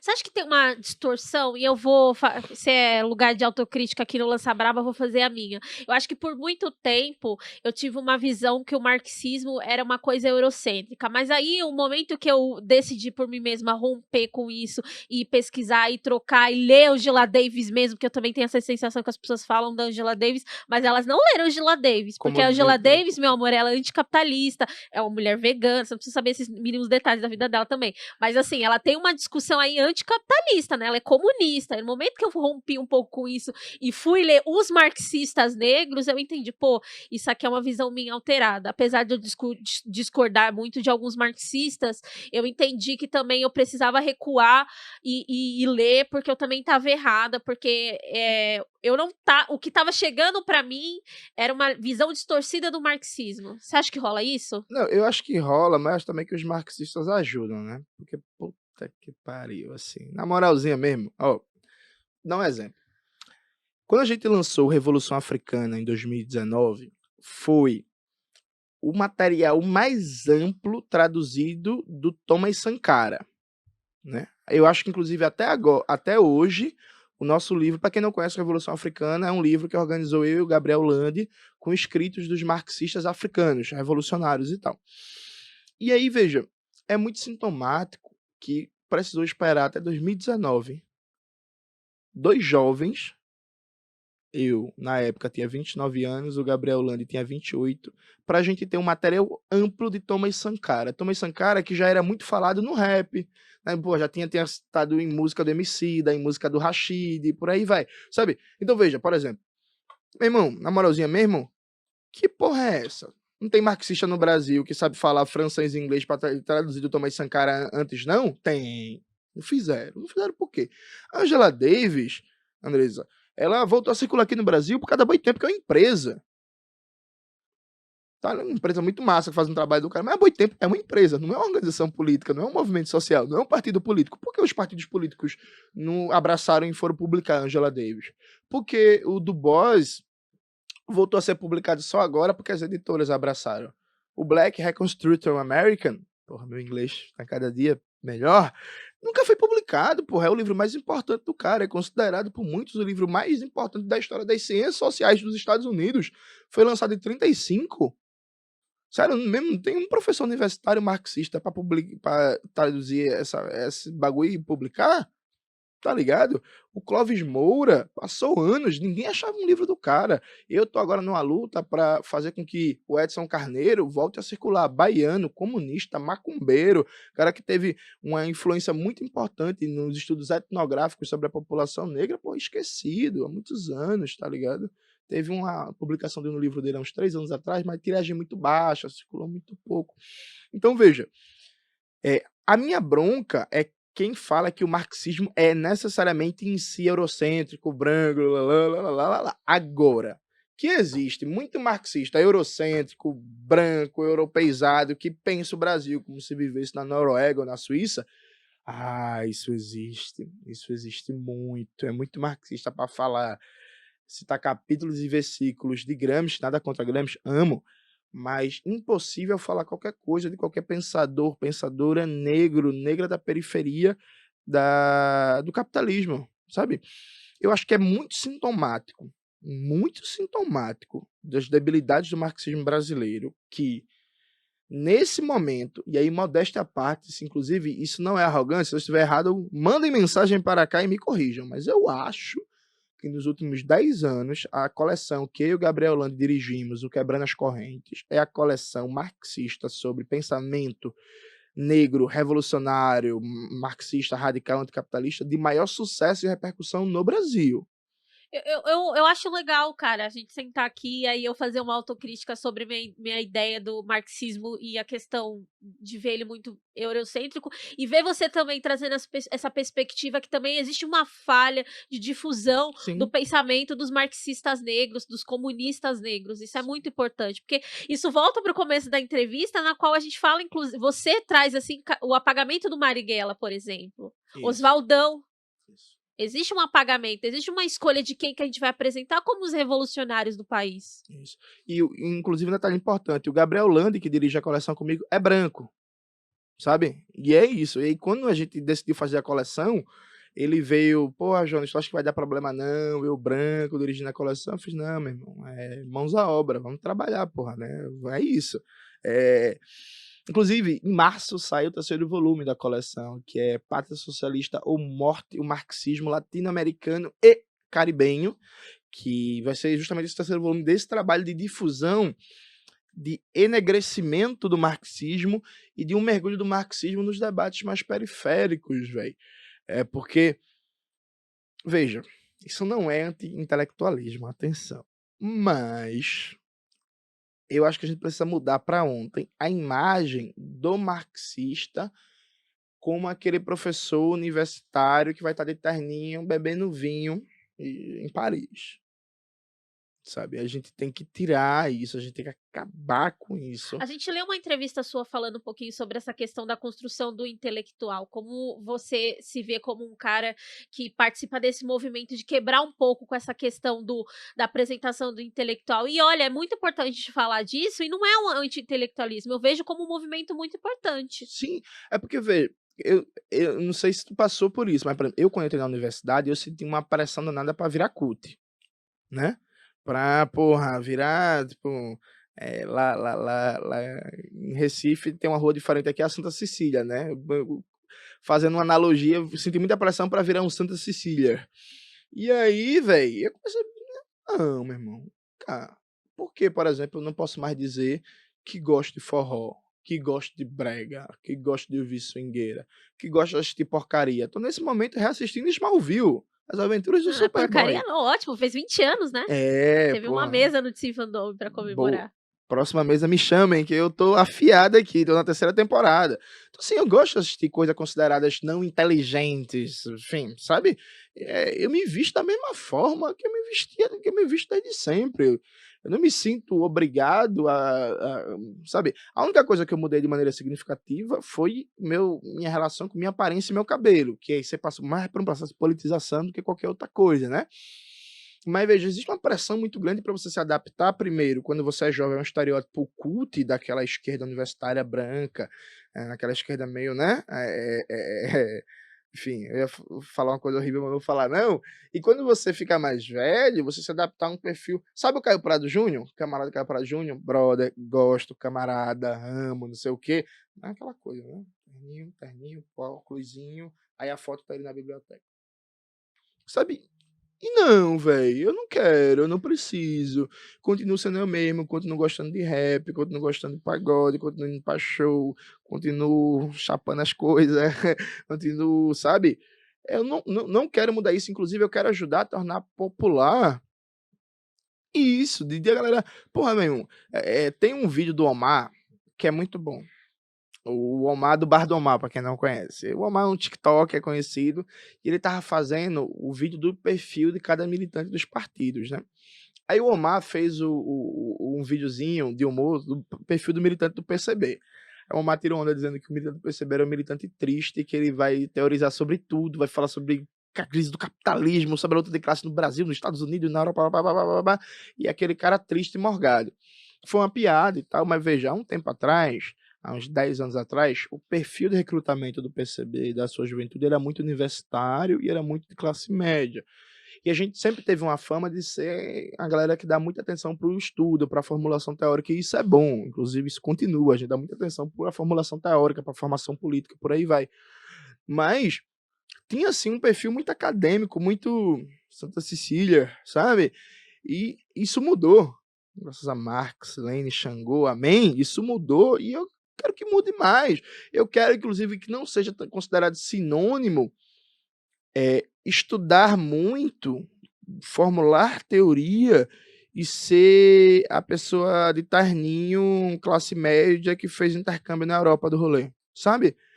Até porque, inclusive, isso passa por um processo de combater a animalização do nosso povo, velho. Eu não aguento mais ouvir que o povo trabalhador é burro, que ele não entende. Que não dá pra debater teoria. Cara, você trouxe isso, eu lembrei de uma coisa que me incomoda muito, principalmente no Twitter. As pessoas, às vezes, elas ficam incomodadas porque por que você tem que dar opinião sobre quase boa parte dos assuntos? Cara, eu estudei. Sabe como o meu contato com a esquerda foi? Mano, foi, inclusive, acho que quase todos os contatos das pessoas com a discussão racial é sempre através de violência, né? Sim. Tinha rolado uma chacina perto de casa, a Mães de Maio colou, inclusive um puta do movimento da hora, com mulheres negras à frente, tocando discussão importante sobre a violência do Estado. E aí, conheci essas mulheres, conheci a esquerda e fui estudar, né, tava fazendo cursinho, entrei na faculdade. Pra mim, cara, era tipo assim, quero discutir, cara, você tem que estudar. Pra mim, a esquerda foi sempre uma crítica que eu vejo, olha assim, eu falei assim, mano, as pessoas, elas se identificam com a esquerda, mas às vezes eu tenho uma sensação que elas não estão lendo não, cara, elas só acham, tipo, não, negro é gente, sou contra o racismo, então eu sou uma pessoa de esquerda.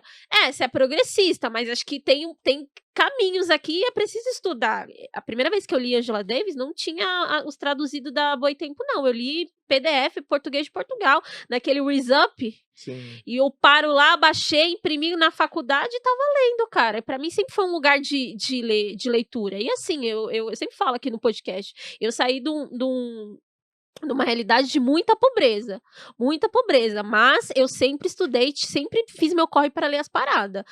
Muita roda de conversa, uma coisa que eu sinto muita falta, né? Enfim, eu tô com outra dinâmica de vida, mas assim, sempre, vamos discutir, cara, se tem uma roda, vai ter que estudar, nananã. Então, eu fico muito feliz de te ouvir falar sobre a questão da intelectualidade com a classe trabalhadora, porque a gente lê, a gente procura as discussões, a gente não é burro, tratam a gente como uma massa, né?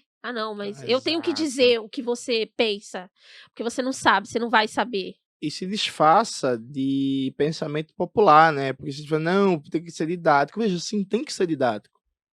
Tranquilo, sou professor, educador popular, tem que ser didático. Mas nesse debate de ser didático, se disfarça muito preconceito de classe, saca? Porque veja, por exemplo, não sei se tu já ouviu isso, muita gente fala que no meu canal meus vídeos são difíceis. Meus vídeos são só para quem é militante, que o povão não entende meus vídeos. Veja, tem vídeos de maior elaboração teórica, como esse vídeo da Djamila, por exemplo, teve um momento que eu fui... O vídeo da Djamila é bom. O vídeo de crítica ao livro da Djamila, teve um momento que eu fui tentar explicar de maneira rápida, mas fui explicar o que é a dialética entre o particular e o universal, que é um âmbito no debate da filosofia. Não é um bagulho propriamente simples, tá ligado? Exige um nível de abstração, de acompanhamento de alguns debates filosóficos importantes. Agora, veja, eu não acredito muito nessa lógica pós-moderna, que é imaginar que a troca de conhecimento ou o processo de ensino-aprendizagem se dá em que quem profere a mensagem, aquele que ensina, tem que mastigar, mastigar, mastigar, mastigar, mastigar, mastigar, mastigar, para que a pessoa receba e entenda diretamente. Eu não acho que é assim um processo de ensino-aprendizagem. E quem já foi numa ocupação do MST, quem já foi numa escola de formação, numa ocupação rural, quem já colou nos espaços do MTST, quem já colou nos povos de terreiro, nos espaços de povos de terreiro, sabe que na prática a classe trabalhadora real, que está organizada, que está militando, que está construindo seus espaços, não atua assim.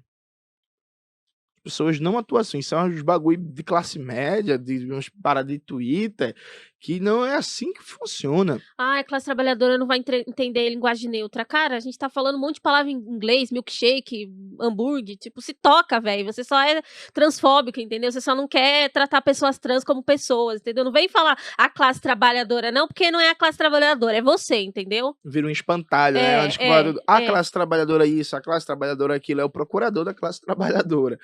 Então, inclusive o próprio Paulo Freire, tão falado, tão citado, o próprio Paulo Freire tem uma crítica muito dura a essa ideia de menosprezar a capacidade de compreensão e o intelecto da classe trabalhadora, porque o debate do Paulo Freire, por exemplo, sobre o método de alfabetização, não era rebaixar teoricamente os conhecimentos para fazer a classe trabalhadora entender, era pelo contrário, era começar o processo de alfabetização a partir do conhecimento prático e empírico que a pessoa já tem, de um processo de valorizar a sua própria experiência, e disso você ir avançando num processo de ensino-aprendizagem para os elementos mais complexos. O ideal para o Paulo Freire era que todo trabalhador fosse capaz de debater dialética. E não falar dialética para o ideia da classe trabalhadora não vai entender, sabe? Inclusive, essa dinâmica é isso, velho. Isso é muito influência, inclusive, da dinâmica acadêmica muito forte. Porque a universidade brasileira, ela não é uma universidade que ela é popular em qualquer sentido do termo popular, né? Ela é muito apartada do povo trabalhador, das demandas, da experiência, das lutas, da vida do povo trabalhador. E existe uma dificuldade de pensar concretamente a educação popular, inclusive pelos marxistas, que têm o seu processo de formação política, seu processo de docência muito centrado na dinâmica da universidade. De pensar concretamente, porra, antes de começar o congresso do PCB, que acabou recentemente, eu fui no Rio de Janeiro, em Duque de Caxias, fazer um debate sobre consciência de classe e questão religiosa, debatendo marxismo, teoria da consciência de classe e religião, num espaço que deu muita gente e deu uma galera liderança religiosa de povos de terreiro, deu pastor, deu padre, não sei o que, e todo mundo entendeu, todo mundo debateu tudo em alto nível e foi muito suave, muito tranquilo e muito bom. Inclusive elogiado, já tem uma possibilidade. Quem sabe talvez eu volte a estar em Duque de Caxias agora em dezembro, quando eu voltar para São Paulo de novo, tá ligado? Então, assim, as experiências que eu tenho, todas as vezes que eu fui para ocupação urbana, ocupação rural, para terreiro, para não sei o quê, tudo que eu falei foi entendido.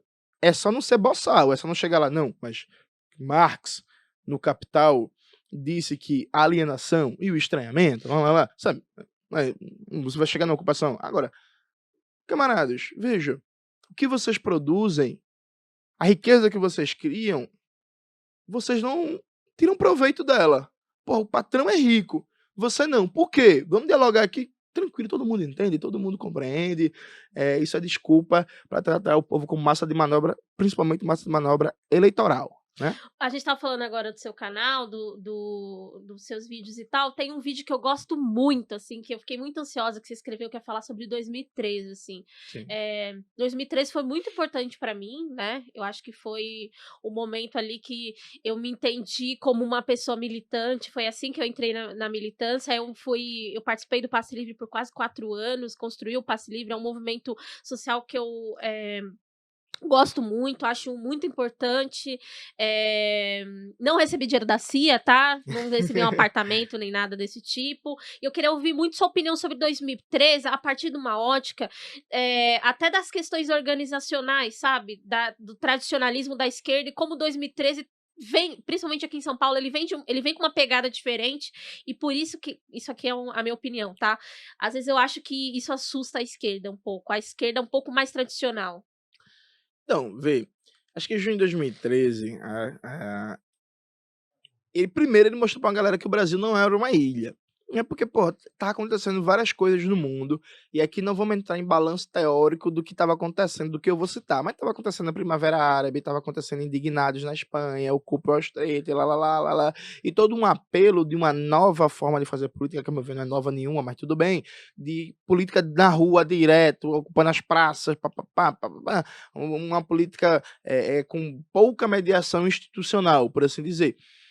Estava acontecendo no mundo inteiro. Por algum motivo que só Deus explica, achavam que o Brasil ia passar incólume, o Brasil ia ficar de fora da onda, assim. E é claro que as ondas mundiais são recebidas de acordo com a própria dimensão nacional da coisa, sabe? Mas não fazia sentido achar que o Brasil ia ficar de fora daquilo ali. Acho que essa é uma primeira dimensão importante. E antes de junho de 2013, a gente teve sintomas importantes disso. Porra, Porto Alegre, antes de junho de 2013, todo ano a prefeitura faz aquelas merda que a prefeitura faz, que fica cortando árvore à torta e à direito.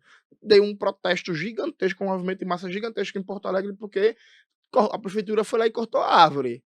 Sim, sabe? Em Recife estava tendo Ocupa Estelita, que, de novo, todo ano também a prefeitura e o governo do estado derrubam um prédio, um patrimônio histórico para construir algum arranha-céuzinho merda para beneficiar as construtoras. Dessa vez aconteceu algo diferente, não conseguiu, se criou um movimento de massas. São Paulo também estava tendo várias coisas, estava tendo, tu deve ter inclusive participado de algumas delas, várias lutas pela ocupação de praças, porque estava numa Ocupa política Sampa, né? isso, do governo Dória, do governo do PSDB, de aumentar cada vez mais a criminalização do uso de praças para skate, para rap, para não sei o quê. A galera começou a brigar cada vez mais para ter direito de ocupar as praças. Então tinha sintomas muito claros, velho, que tava, ó, alguma coisa ali tava acontecendo no Rio, os comitês contra os mega eventos e por aí vai.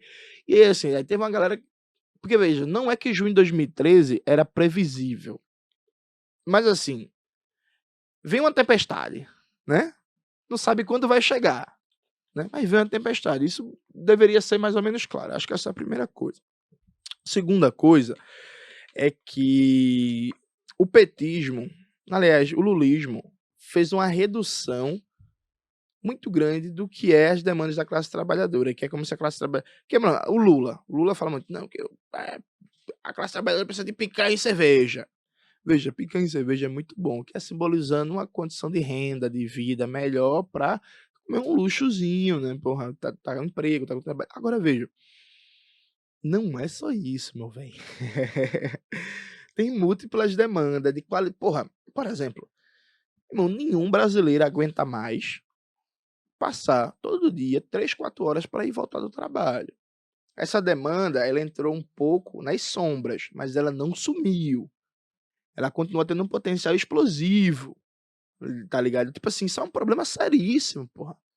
A pessoa que trabalha 8, 10 horas, que passa 4 horas para ir e voltar do trabalho, juntando, né, a ida e a volta, porra, a pessoa perde 14, 16 horas do seu dia, velho. Isso é um bagulho muito sinistro. O dia tem 24 horas. Essa pessoa dorme o quê? 3, 4 horas por dia. Porra, ela chega do final de semana destruída, tem problema de saúde, de psicológico, fode casamento, relacionamento, vida familiar, sabe? Tem uma série de consequências. Então, se olhou muito a visão reducionista da coisa, que é assim, porra, o emprego tá alto, porra, é verdade, a gente tem a menor taxa de desemprego da história da Nova República.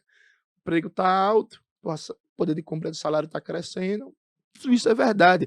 Tanto que até hoje tem uns petistas escroto pra caralho, que é mais PT que a classe mais pelo PT que a classe trabalhadora, inclusive como eu acho que é a maioria dos petistas hoje, que fala assim, não, mas é um absurdo, como é que se explica isso? Porque o emprego tava alto, o salário mínimo tava crescendo, porra, tava, bicho. O emprego tava alto, o salário mínimo tava crescendo, mas as cidades estavam um caos cada vez maior, o transporte cada vez pior, e aí a pessoa que, inclusive, que começou a ter acesso ao ensino superior, ao ensino técnico, a mais cultura, a mais ler, por exemplo, antes eu olhava para o hospital lotado, para aquele pronto-socorro do hospital que parece um filme de terror e achava aquilo ali normal, deixou de achar. Que bom!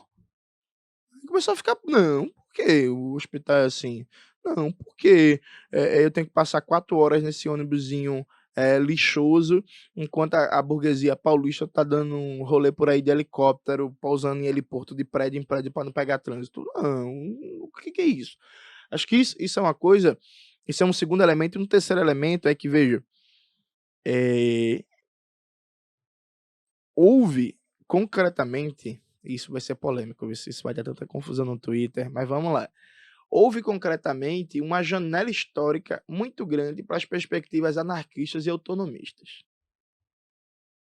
sabe? Sim, concordo. Teve um espírito do tempo no final da primeira década dos anos 2000, muito forte de renovação, de horizontalidade, de autonomia. Isso, quando chega no Brasil, encontra um processo das entidades tradicionais muito burocratizadas, engessadas, com pouca base, e a tal da oposição de esquerda socialista ao PT e ao bloco do PT, né? PT, PCdoB, por aí vai. O PCB na época era muito pequeno, inclusive é curioso que a gente deu um boom muito grande depois de junho de 2013. Então, muita gente que participou de junho de 2013, como eu, decidiu virar As comunista. organizações, se fala muito mal, mas ninguém fala dessa parte, né? Que as pessoas elas entraram em partido, começaram a militar depois O de 2013. MTST, por exemplo, que agora tem várias tretas com autonomistas, o MTST deu um boom depois de junho de 2013.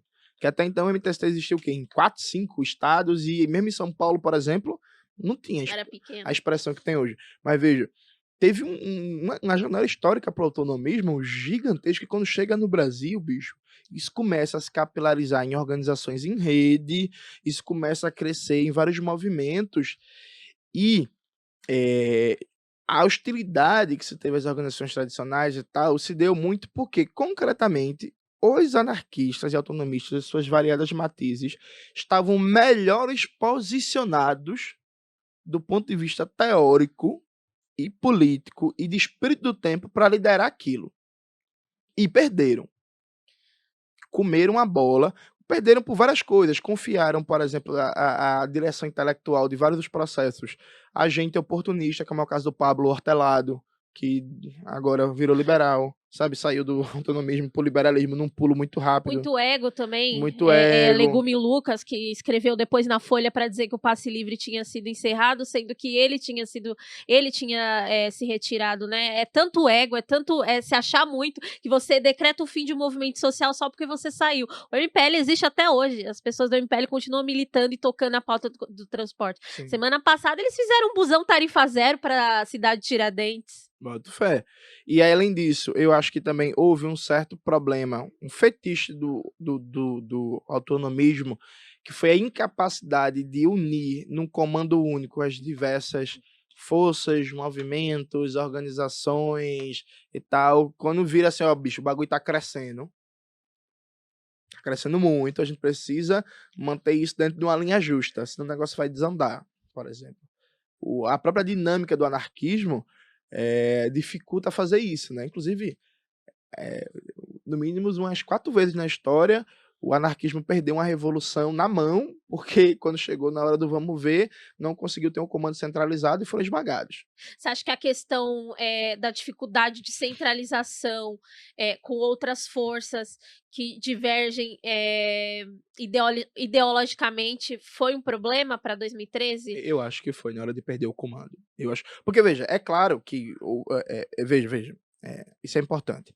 O final do Paulo Henrique Amorim, admiro muito a história, a biografia dele. Agora, o Paulo Henrique Amorim, na época, como vários petistas, pediu pra polícia descer o cacete.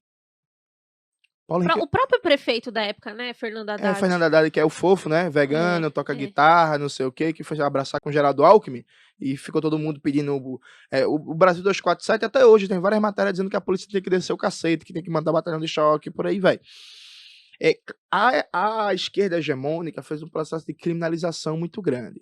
A esquerda socialista, PSOL, PSTU, PCB, não entendeu. Foi um clima meio de barata voa. Falei assim, meu irmão, é isso. Então, foi uma situação difícil, inegavelmente. Agora, especialmente em São Paulo, me parece, e no Rio Grande do Sul, existia uma possibilidade de concepções de organizações anarquistas, autonomistas, terem disputado melhor e segurado melhor o negócio e talvez terem dado outros rumos. O caso concreto é que, eu até explico isso no vídeo, junho de 2013 foi um grande vácuo. Porque, de um lado, as organizações do campo democrático popular, e aí leia PT, PCdoB, e por aí vai, a majoritária da UNE, que é dirigida pela UJS, que é a juventude do PCdoB, foram incapazes e inertes de disputar esse movimento, porque tem um compromisso com a ordem burguesa, porque depende de financiamento e campanha empresarial de empresas de ônibus, e não iam para tal de verdade, passe livre, e por aí vai. Do outro lado, você tinha um campo da esquerda socialista que ou muito pequeno, ou muito burocrático e com uma lógica muito ruim, como é o caso do PSTU, ou perdido mesmo, assim, como era o pessoal, por exemplo, de 2013, o pessoal ficou muito perdido, assim. E você teve o campo autonomista que não conseguiu segurar muito isso, e perdeu rapidamente o controle das coisas, e inclusive não entendeu, e aqui vem uma crítica, que aqui vai dar polêmica, em muitos momentos o campo autonomista ajudou a abrir o caminho para a extrema-direita, porque começou a gritar sem partido, sem partido, Você sem acha que foi partido. os autonomistas? Eu acho que eles ajudaram a reforçar esse sentimento espontâneo que veio da massa, numa compreensão de disputar com o campo do PT, do PCdoB, do PSOL, papapá, papapá, e garantir a linha justa na visão deles. Só que nesse processo eles não perceberam que esse sem partido também era algo necessário para a burguesia, via meios de comunicação, também fazer a disputa por dentro, e a extrema-direita, porque veja, tem um episódio, eu não sei nem se pode falar, agora pode falar, acho que não tem problema mais não. Em junho de 2013, lá em Recife, eu fui para todos os atos. E aí, teve uma galera que começou a gritar muito sem partido, a agitar sem partido, a inclusive a instigar a gente, torcida organizada, porque chegou um momento que as torcidas organizadas começaram a ir, em massa. Isso foi antes de agosto, né? Porque em agosto, em vários estados, começou a ter presença de torcida organizada. Em Recife, antes de agosto de 2013, as organizadas já começaram a ir. Começou a instigar, inclusive, a torcida organizada a bater em gente com camisa de partido e tal. Depois, se ficou sabendo que esses caras eram de um grupo neonazista que se fantasiou, entendeu a lógica de, meu irmão, o jeito da gente disputar isso é primeiro botar a esquerda organizada para fora. E houve, objetivamente, uma unidade tática entre algumas pessoas autonomistas e neonazistas. Claro que os autonomistas não sabiam, deixando claro, né? Que eram neonazistas, mas houve uma unidade tática para botar a esquerda partidária para fora e depois os caras disputarem lá dentro. Esse povo dessa época, hoje está tudinho em organizações bolsonaristas e por aí vai. Tem até um famoso vídeo que está no YouTube de uma briga na UFPR, no Cefis, no Centro de Ciências Humanas. Esse vídeo está no YouTube, gente, podem procurar, na época da eleição. Boa parte da galera que estava em junho de 2013, desses grupos neonazistas gritando sem partido, tá lá nesse vídeo na briga em grupos bolsonaristas, tá ligado? Então, foi uma dinâmica muito rápida, uma situação muito tensionada, muito difícil, em que as mediações táticas eram muito complicadas de se fazer a quente, especialmente porque fazia anos que a gente não tinha um movimento desse tamanho, que é outra coisa, aprender a lidar com isso. Fazia anos que a gente não tinha um movimento. E também, velho, tinha muita gente que... Veja, eu não gosto do debate que o que fulano é hoje prova o que fulano era 10 anos atrás. Acho isso muito problemático, sabe? As pessoas mudam. Então, a pessoa hoje pode ser um merda, mas há 10 anos atrás ser alguém ponta firme, sabe? Agora, velho, tinha muito liberal safado junto dos autonomistas, velho. Que foi se descobrir abertamente liberal no pós-junho de 2013 para ganhar dinheiro, assim. Tinha muita gente. E eu citei o Pablo Hortelado é só o nome mais chamativo, mais famoso, mas assim... tem alguns nomes, inclusive, que não se pode falar, né? Mas a gente conhece dos bastidores, das organizações, papapá, dos coletivos de comunicação e cultura que pipocaram também ali. Que bicho. Você olha pra essa galera, você pensa assim, velho, eu entendo porque não deu certo. Porque, porra, olha quem dirigiu o movimento, sabe? Como esse jovem aí que você citou.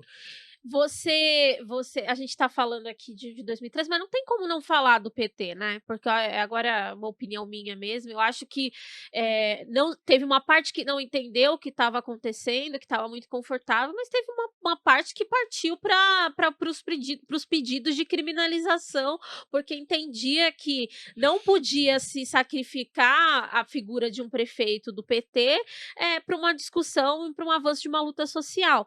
Você acha que a gente precisa superar o petismo e o lulismo? Veja, primeiro respondendo a pergunta da Guilherme, sim, para ontem. Ó, vou citar um grande pensador, Luiz Inácio Lula da Silva. Lula foi num podcast do Mano Brown, conversa vai, conversa vem, aí o Lula faz assim: "Não, porque o Bolsonaro é fruto de 20 anos de despolitização da sociedade brasileira". Tava malhando quando tava ouvindo esse podcast, pô, tava na barra, fazendo uma barrazinha, pô, eu até desci da barra. Eu fiz assim: "Caralho, Lula, isso é autocrítica?".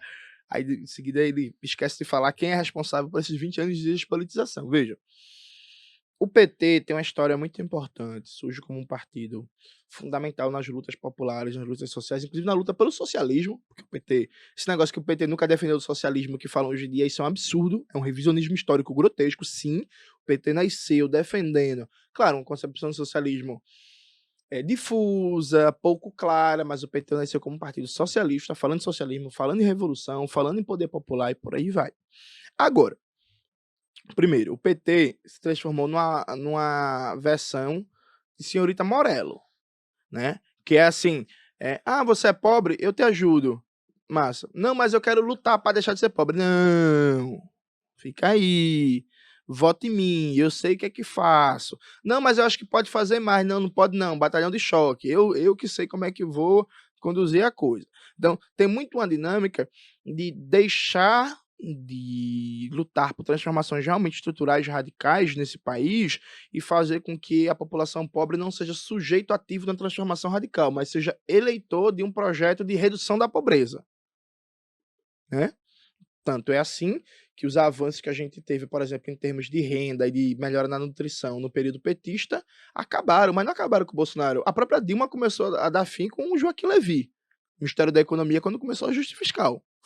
Então, assim, o Brasil saiu do mapa da fome, saiu, e aí volta com 2 anos de crise econômica? Isso não é transformação estrutural, né? Sabe? É isso. Acho que esse é o primeiro problema. O segundo problema é que, veja, o PT, ele assume várias dimensões reacionárias. E veja, olhando para a câmera, sem medo. O Partido dos Trabalhadores tem várias políticas e alas reacionárias que não perdem nada para o PSDB, para o DEM, para o PMDB. Exemplo clássico, o governador Rui Costa. Rui Costa é uma figura de extrema direita. E nele, ele não é um bolsonarista dentro do PT, ele é petista. Ele é quadro orgânico do PT. Ele é um psicopata, defensor do genocídio da população negra, de políticas racistas, eugenistas, conservadoras, apoiador de chacina. É do tipo de demagogo, porque isso é demagogia, que fala que a polícia no Brasil não pode tratar bandido duro porque a lei protege bandido. Que tem que reduzir a maioridade penal. Que tem que dar mais liberdade para a polícia matar. Ele é petista, né? Assim, é isso, assim como outro da Bahia, o senador Jacques Wagner, por exemplo, é sionista, defende acordos com o Estado de Israel. Quando era governador da Bahia, fez vários acordos. O Tássio Genro, quando era governador do Rio Grande do Sul, e teve todo aquele explosão de luta no Rio Grande do Sul no período de 2010 até 2013, o Tássio Genro mandou descer a cavalaria, mandou descer o cacete em todo mundo, sabe? Foi pau pra cima. Gente quebrando braço, perna, perdendo o olho, traumatismo craniano. Meu irmão, até hoje tem uma porrada de militante, todo marcado, todo mazelado, que na época do governo Tássio Genro mandou descer o sarrafo em todo mundo, sabe? É petista, não é outra coisa não. Veja, o próprio Lula, e isso eu acho engraçado, veja, porque ninguém cobra o Lula, né? E isso é muito curioso da cultura política brasileira. Lula, quando teve a chacina no Morro do Alemão, em que a polícia matou 19 pessoas, o Lula foi pra televisão dizer que não se trata bandido com rosas. O Lula, na campanha de 2010, foi para o PP, acho que não foi no Morro Dona Marta, se não me falha a memória, do lado do Eduardo Paes, do Cabral, do Piacini, e toda a quadrilha limitada lá do Rio de Janeiro, que afundou o Rio, o Lula falou assim, não, agora tá bom, porque antes, sem o PP, a polícia só subia no morro para bater. Agora a polícia com o PP bate quem tem que bater e protege quem tem que proteger. E isso com vários criminalistas e pessoas de esquerda falando contra o projeto da UPP. Então não foi que a UPP foi implementada e não tinha gente falando, não. Tem texto da Vera Malaguti falando sobre a UPP, o quanto era um erro, de várias pessoas de esquerda progressistas falando o quanto era um erro.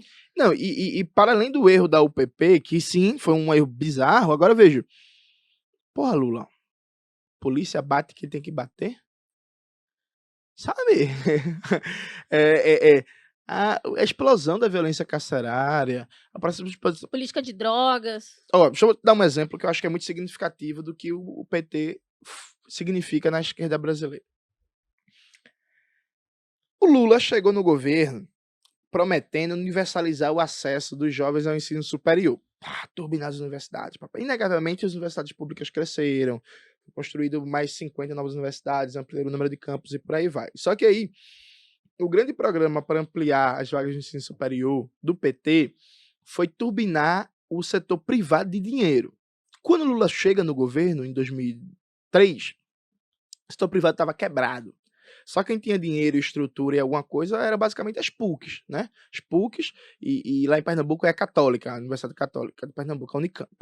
Aí o que é que o governo Lula decide fazer?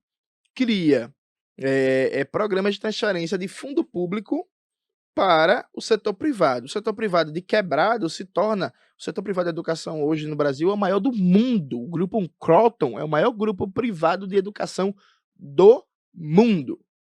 Cria um monstro de ideologia liberal, de ideologia empreendedora, coach, não sei o que, beleza. E aí pega um bocado de moleque da favela, um bocado de mina da favela, que ganha uma bolsa no ProUni, que consegue um FIES, que não tem formação política, que não tem experiência política, e joga numa unisquina para estudar administração, para estudar contabilidade, para estudar economia, para estudar jornalismo, uma formação cebosa, despolitizada, liberal e reacionária, né? Beleza. Aí, turbina de dinheiro, essas unisquinas da vida. Um belo dia, chega um secretário do Ministério da Educação pro Fernando Haddad e fala assim, Haddad, porra, tô preocupado. Isso quem me falou foi o próprio secretário. Né? Uma dessas conversas de bastidor da política, bebendo na casa de um presidente de um partido, a gente tomando uma cachaçinha. Eu falei, meu irmão, e porra, fulano, e o PT? O PT é foda, né, meu irmão? Vocês não disputam a base de ninguém, pai, esse Haddad é uma porra, o Haddad é foda, não sei o quê. Ele falou, eu vou te contar uma história. Aí pronto. Esse secretário do Ministério da Educação chega pro Haddad e fala assim, ó, Haddad, meu irmão, a gente já tem mais de 1 milhão de jovens que estão no ensino superior privado, por causa de ProUni, por causa de FIES e tal. A gente precisa fazer formação política com essa galera. Essa galera vai tudo virar pra direita, pô. Essa galera vai tudo votar na direita, vai tudo virar contra o PT. E isso já tá acontecendo, né? Já tinha acontecido a eleição de Marina, 2010, que aquilo ali já era um sintoma. Não que Marina, naquele momento, a imagem de Marina pro povão fosse uma imagem de direita. Não era. Uhum. Não importa se ela era progressista ou não, mas a imagem pro povão foi um voto progressista. E aí, porra, a gente precisa mudar isso, não sei o que e tal. E aí, bicho, a ideia que o Cabo apresentou foi um programa muito barato. Era pegar os alunos do ProUni e fazer um encontro nacional de ProUnistas, com a etapa municipal, a etapa estadual e a etapa nacional, para os caras, para a galera debater as demandas, ter as palestras, formação política, os grupos de trabalho, os debates, a reflexão, um encontro nessa dinâmica de, porra, vamos debater, vamos conversar sobre os problemas do país, das universidades, da educação, do programa. Programa barato. Isso não passa pelo Congresso Nacional. Decisão administrativa do Ministério da Educação. Não passa pelo Congresso Nacional, é barato. Sabe o que foi que o Haddad disse? O Haddad virou e falou assim, não, a gente não pode fazer isso não, porque isso não é republicano. É complicado. Esse é o PT. Então, veja, importante milhões de jovens entrarem no ensino superior? Claro, porra. Importante agora milhões de jovens entrarem no ensino superior de maneira totalmente despolitizada, com o PT se negando a fazendo politização, e aí, veja, despolitizada da esquerda, agora politizada da direita, porque dessas unisquina é que sai esses malucos de Partido Novo, de ANCAP, porque como a galera sempre bota a culpa só na internet, não, que os fóruns da internet, veja, os fóruns da internet tem culpa. Agora, vá nas faculdades de economia. Pra você ver o que é que está se falando, o que é que está se debatendo. Irmão, é tudo anarcapitalismo, é tudo escola austríaca, é tudo essas maluquices, essas faculdades privadas, tá ligado? E aí, e ao mesmo tempo, cria o maior grupo privado da educação, os tubarões da educação, como a gente chama, que foram fundamentais no golpe, e foram fundamentais na sustentação do governo Temer, porque quem botou Mendonça Filho no Ministério da Educação foi o Janguier Diniz, que é dono do grupo Ser Educacional, que é da Universidade de Maurício de Nassau, lá de Pernambuco. E foram fundamentais na eleição do Bolsonaro. Então, veja, o PT, o Lula tá certo, o PT é uma máquina de despolitização no sentido duro da política. O PT é a mais eficiente máquina eleitoral da história política brasileira. Isso é inegável. Os cabas são bons para disputar e ganhar a eleição. Profissa. Agora, esse é o momento da história brasileira que a classe trabalhadora sofre o maior ataque. Nunca, citando Lula, nunca antes na história desse país, a classe trabalhadora perdeu tantos direitos, viu tantos retrocessos, tantos ataques. Nesse momento, a liderança da esquerda é do PT. Não é o maior partido da esquerda da América Latina, a CUT não é a maior central sindical, esse negócio todo. Pronto. O momento mais despolitizado e imóvel da classe trabalhadora é depois de 30 anos de liderança petista. Eu acho que isso mostra muito bem o papel do PT. Veja, o pessoal fala muito esse bagulho de antipetismo, né? Me chama muito de antipetista.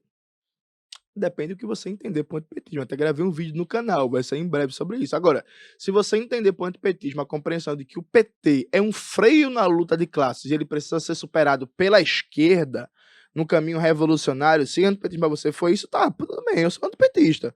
Porque, inclusive, não deveria ser mistério para mim, não deveria ser mistério um comunista não simpatizar com Lula e querer superar o PT.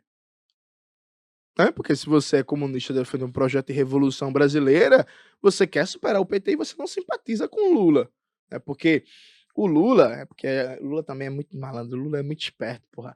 Lula no governo Dilma, no primeiro governo Dilma, Lula ficava dando palestra para empresário, tirando onda com a esquerda, tá ligado? Tem várias matérias, Lula falando assim, não, a maturidade me afastou da esquerda, eu só era radical quando eu era jovem, eu sou um cara de centro, Dilma é que é de esquerda, várias matérias, porque Lula tava com todos os empresários babando ele, Instituto Lula bombando, várias palestras, várias viagens de jatinho e por aí vai.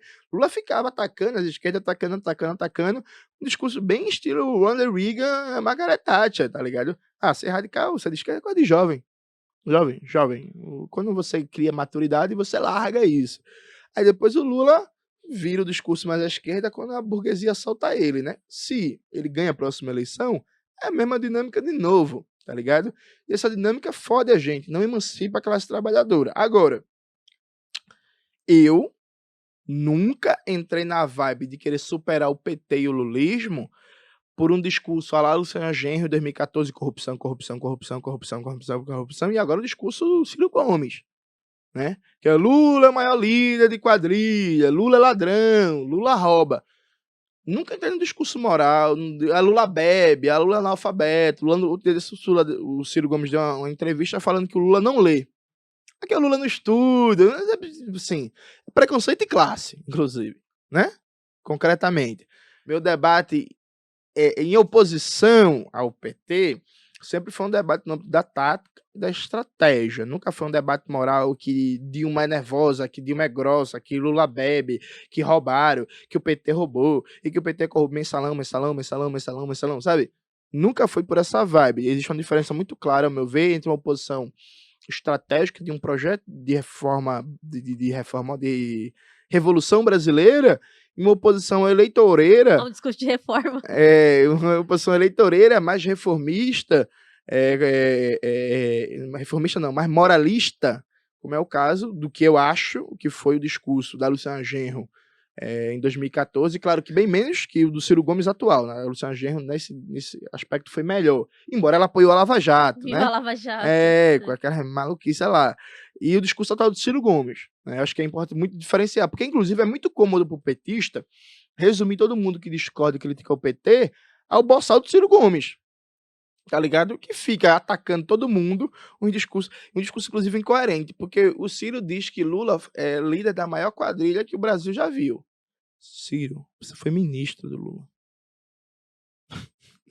Assim, assim, tá ligado? Porra, acorda. Aí ele fala assim, não, e eu vi, eu denunciei tudo. Tu denunciou e não rompeu? Isso é cúmplice, sabe? É isso. Sabe, eu vejo, eu sei que meus amigos vão fazer um assalto a banco. Aí eu ligo pra polícia e falo assim, ó, vai ter um assalto a banco. Eu denunciei pra polícia. Aí do mesmo jeito eu vou assaltar com meus amigos, eu não deixo de ser assaltante, né? Então, um bagulho até é meio louco, assim. Se ele tá brisado. Inclusive, fica uma sugestão de entrevista pro Lança Braba. Entrevistem o João Santana, que eu quero entender se essas noias do Ciro é noia da cabeça dele ou do João Santana. Porque é uma coisa surpreendente, assim. Ai, tá muito boa a entrevista, mas a gente tem que chegar pro finalzinho. E pra gente não finalizar falando do PT, eu queria saber dos seus próximos projetos. Se vai sair. Você falou, né, que vai estar organizando aí a terceira coletânea do seu livro. Conta pra gente. A gente vai deixar o link na descrição pra galera poder comprar também. Então, tem muita coisa. Vamos por parte. A ideia é que agora em março vai sair o terceiro volume do Quebrando as Correntes, né? Como falei, o nome é Pacto Socialista ou Morte, o Marxismo Latino-Americano e Caribenho. Ainda mais ou menos pelo meio de março, pelo mês de março, abril, eu devo lançar o Luta de Classes pela Memória, Reflexões sobre o Socialismo e a Revolução, que é um livro meu sobre as experiências socialistas do século XX. Aí, mais ou menos de junho para abril do ano que vem, deve sair mais um livro meu, junto com Euclides e com o Luiz Fernandes, sobre os 200 anos da independência brasileira. Aí, em agosto, sai o 4º volume do Quebrando as Correntes, que é sobre o marxismo árabe. Nesse meio tempo, acho que em maio, deve sair o meu livrinho Que é Comunismo, que é na verdade o nome do livro é Comunismo, mas muito na pegada o que é, né? Um livro introdutório, Muito legal, muito bom. mais Eu gosto básico. dessas coleções, eu acho muito legal. Pronto, aí vai sair juntos o meu e o da Ju Furno, dela, Imperialismo, o meu é Comunismo. Aliado a isso, também no primeiro semestre do ano que vem, devo lançar mais um curso pelo Classe Esquerda, tem 2 já lá. Devo dar os primeiros passos no mundo audiovisual.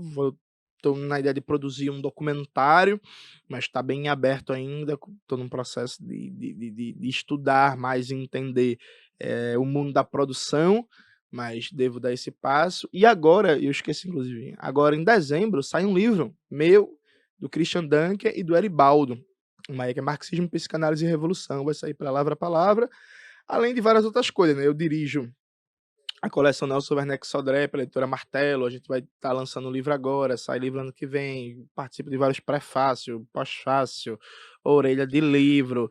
Um homem chique, um homem chique. A porra toda. E é isso, assim. Muito livro, muito vídeo, muito podcast no Revolu Show, muito curso, muitas coisas. E inclusive isso aqui é informação em primeira mão. Eba! Né? Informação em primeira mão. Eu fui convidado para participar de um filme ambientado na época da ditadura, e aí eu devo, inclusive, na semana que vem assinar o contrato, tudo der certo. Então, se tudo correr bem, em 2022, em 2023 eu viro ator. Né? Olha, que chique! Jones, muito obrigada, foi muito bom o nosso papo, faltou várias coisas aí, eu ia perguntar se você era monogâmico, você tá solteiro? Solteiro eu tô. Brasil, o homem tá solteiro. Não, é sério, eu não podia te receber aqui no podcast sem perguntar se você tá solteiro. Boa. Então eu consegui fugir da pergunta da monogamia ou da monogamia. Olha só, fica aí no ar pra saber se Jones... Porque eu ia... Não, depois, vai ter parte 2, que eu vou perguntar pra você, porque eu queria falar, inclusive, sobre a monogamia na Revolução Russa. Eu me preparei pra essa pergunta, mas fica pra próxima. Jones, muito obrigada. É muito da hora receber gente que tá trazendo discussões políticas dentro da esquerda. Acho que o Lança Braba também cumpre bastante esse papel de receber figuras politizadas. A gente gosta aqui de ter papo sério, a gente fala putaria aqui nesse podcast, mas a gente também fala de papo sério. Jones, deixa suas redes sociais pra galera te encontrar. Até onde também tem seu livro para comprar também. Então, é tudo com meu nome, Jones Manuel, não é difícil de achar. Tem Instagram, tem TikTok, Tem Twitter, tem Facebook, o canal no YouTube é com o meu nome, Jones Manuel, e o livro vocês compram no site das editoras, site da Boitempo, site da Autonomia Literária, ou no Amazon, mas eu recomendo não comprar no Amazon, priorizem comprar no site das editoras, por favor, para ajudar as editoras. É Quer isso. se despedir também? Vem se despede. Tá, e pô, foi muito massa, quero agradecer a minha primeira experiência no MesaCast, foi fantástica, foi maravilhosa. Eu, inclusive, quero deixar claro, numa possível volta, que eu posso falar de putaria também. Não é só, Ótimo. não é só coisa séria, né? Não só de política vive o comunista, o marxista. Sim, inclusive já beijei muitos comunistas. Cadê, gente? Você, ouvinte, muito obrigada por escutar esse podcast. Assina o nosso feed, assina o nosso canal de corte, se inscreve no YouTube, comenta aqui, porque eu acho que vai ser um vídeo que vai ter bastante comentário, porque onde tem Jones Manuel, tem discussão, isso é legal, isso é bacana, isso é saudável, né? E é isso, Jones, muito obrigada a você, ouvinte, tamo junto, até a próxima.